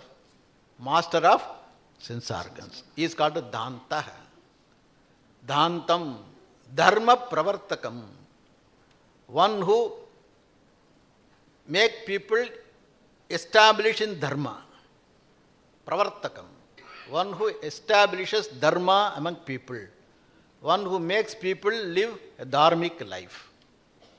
By his teaching, by his living, by his teaching. That's called Dharma Pravartakam. Pranamami, I salute. I salute Dayanandam Mad Acharya Varam. Acharya means teacher. Varam means the great teacher. Vara means great. Acharya Varam means great teacher. Whose teacher? Mad Acharya Varam, my teacher. Madacharya Varam, Swami Dayanandam, Pranamami, who is Param. Who is Param means who is limitless. For he has discovered the limitless, therefore he is limitless. He discovered himself to be limitless, he is limitless. Thank you, Swamiji.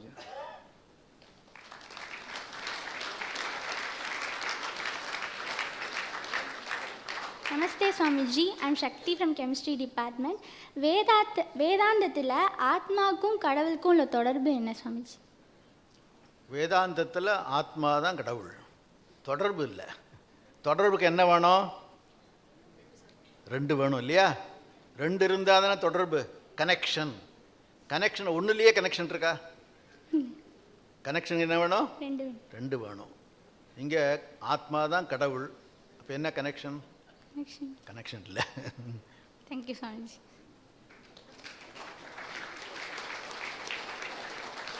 Namaste Swamiji. I am Parthasadi from 2nd BCom. Swamiji, I have one doubt.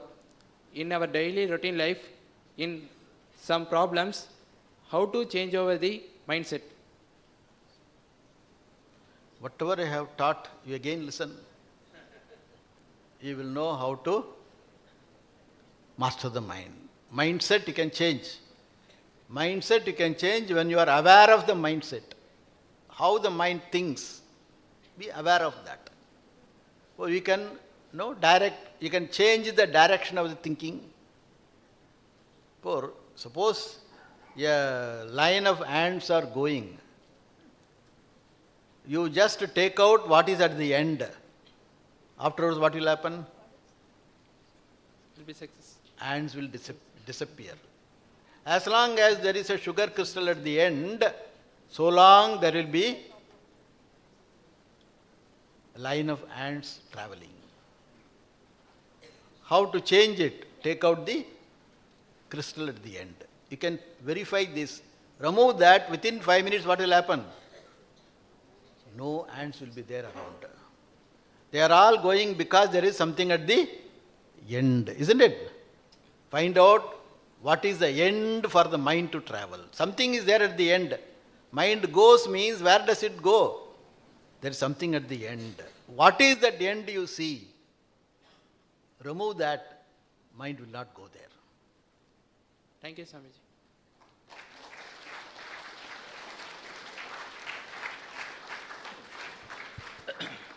ஓம் ஸ்ரீ குருபியோ நமக. அன்பில் சிறந்த முதலாம் ஆண்டு மாணவ செல்வங்களே, கடந்த 4 நாட்களாக நம்முடைய பூஜ்ய ஸ்ரீ சுவாமிஜி அவர்களுடைய அற்புதமான உரையை நாம் அனைவரும் கேட்டு மகிழ்ந்திருக்கின்றோம். சுவாமிஜி சாக்ஷாத் கிருத்தானந்தாஜி அவர்கள் மேடம் அவர்களுடைய அனுமதியோடு ஒரு செய்தியை இந்த சபையிலே பதிவு செய்ய விரும்புகிறேன். நம்முடைய பூஜ்ய ஸ்ரீ சுவாமிஜி அவர்களுடைய இங்கே நேரிலே வந்து நமக்கெல்லாம் பல ஆண்டுகளுக்கு பிற்பாக சுவாமிஜி அவர்களுடைய உரையை கேட்டது போல ஒரு மன நிறைவை இந்த நிகழ்ச்சி நமக்கு வழங்கி இருக்கிறது, இந்த 4 நாட்களுடைய நிகழ்வு. அது மட்டுமல்ல, சுவாமிஜிக்கு நாம் நன்றி செலுத்த வேண்டும். எப்படி நன்றி செலுத்த வேண்டும் என்று சொன்னால், கரவொலி கொடுக்குறோம், நன்றி சுவாமிஜின்னு சொல்கிறோம். இருந்தாலும் திருமூலர் அவர்களுடைய ஒரு வாக்கினை சொல்லி அடியே நன்றி செலுத்த விரும்புகிறேன். தெளிவு குருவின் திருமேனியை காண்டல், தெளிவு குருவின் திருவார்த்தை கேட்டல், தெளிவு குருவின் திரு நாமத்தை செப்பல், தெளிவு குரு உரு சிந்தித்தல் தானே என்ற திருமூலுடைய வாக்கினை சொல்லி அனைத்து மாணவர்கள் சார்பாகவும் அனைத்து பேராசிரியர்கள் சார்பாகவும் மனமார்ந்த நன்றி மலர்களை நாங்கள் தெரிவித்துக் கொள்கிறோம். நம்முடைய பூஜ்ய ஸ்ரீ சுவாமிஜி அவர்களுடைய பிரார்த்தனை வருங்காலத்தில் தமிழ்நாடு முழுவதும் அனைத்து பள்ளி கல்லூரி நிலையங்களிலும் இதுபோல ஆன்மீக சிந்தனை மலர வேண்டும் என்று எல்லாம் வல்ல சுவாமிஜியிடம் பிரார்த்தனை செய்து, இப்பொழுது நம்முடைய சிறப்பு செய்தல் என்ற நிகழ்வு நம்முடைய சேர்பர்சன் மற்றும் managing trustee Shrimati Sheela Balaji madam அவர்களை அன்போடு மேடைக்கு அழைக்கின்றோம்.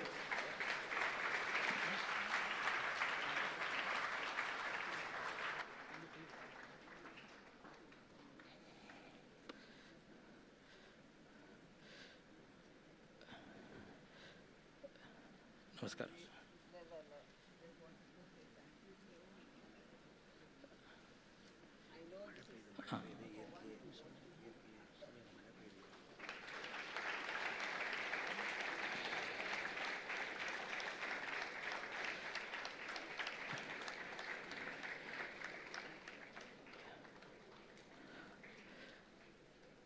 அன்பில் சிறந்த மாணவ செல்வங்களே, பூஜ்ய ஸ்ரீ சுவாமிஜி அவர்களுடைய அந்த அருளுரை அரங்கத்திற்குள்ளே வெளியிலே நிஜ மழையும் பெய்து கொண்டிருப்பது என்பதை மகிழ்ச்சியோடு நாம் இந்த நேரத்திலே சொல்லிக்கொள்ள கடமைப்பட்டிருக்கிறோம்.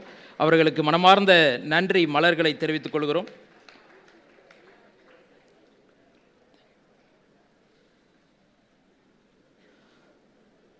அன்பு மாணவர்களே, ப்ளீஸ் மெயின்டைன் சைலன்ஸ் ஸ்டூடெண்ட்ஸ்.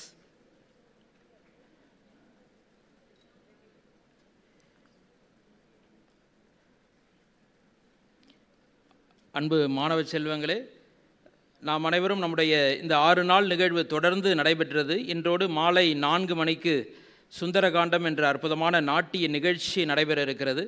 அன்பு மாணவ செல்வங்களே, நாம் அனைவரும் மிகுந்த மன மகிழ்ச்சியோடு நன்றி சொல்ல கடமைப்பட்டிருக்கிறோம். எங்களுடைய chairperson madam Shrimati Sheela Balaji madam அவர்களுக்கு அனைத்து மாணவர்கள் சார்பாக மனமார்ந்த நன்றி மலர்களை ஒரு பலத்த கரவொலி கொடுத்து அவர்களுக்கு வழங்குமாறு அன்புடன் கேட்டுக்கொள்கிறோம். அனைத்து மாணவர்களும் எழுந்து நின்று ஒரு நிமிடம் கரவொலி வழங்குமாறு அன்புடன் கேட்டுக்கொள்கிறோம். நன்றி madam. Thank you ma'am. Thank you very much ma'am. Thank you ma'am. Thank you ma'am. Thank you ma'am. Pandya மன்னர்கள் சங்கம் வைத்து தமிழ் வளர்த்தார்கள். சுவாமி தயானந்தா கல்வி அறக்கட்டளை இயற்தமிழ், இசைத்தமிழ், மாலையில் நாடகத்தமிழ் என்று முத்தமிழையும் வளர்ப்பதாக நம்முடைய SDET விளங்குகிறது என்பதை பெருமையோடு இந்த நேரத்தில் தெரிவித்துக் கொள்கிறோம் madam. Thank you very much ma'am. Thank you ma'am. அன்பு மாணவர்களே, உணவு லஞ்ச் பிரேக் முடிச்சுட்டு நீங்கள் 3:30க்கு இங்கே வந்துடணும். 4 o'clock ப்ரோக்ராம் சுந்தரகாண்டம் என்ற அற்புதமான நாட்டிய நிகழ்ச்சி நடைபெற இருக்குது.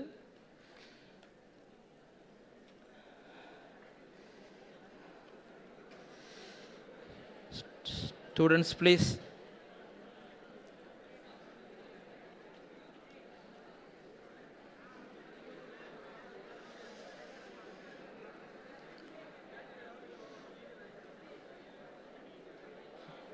Students, please.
Jain sir.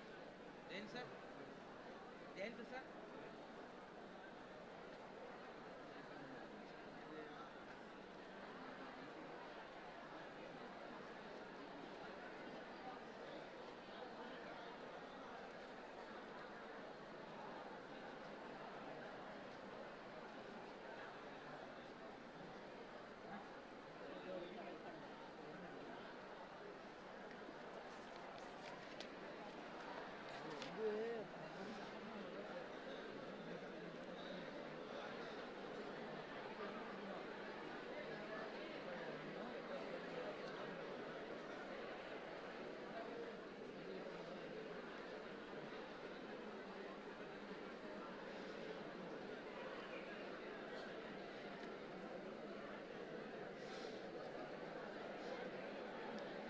Balaji sir, NSS officer Balaji sir, முடிஞ்சிடுச்சு. அனுப்பலாமா கேளுங்க. VIPs voice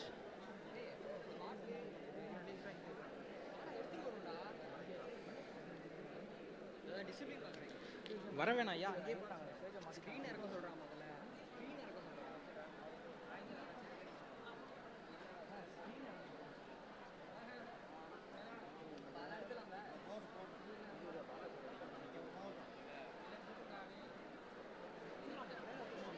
Thank you students. Jai Hind.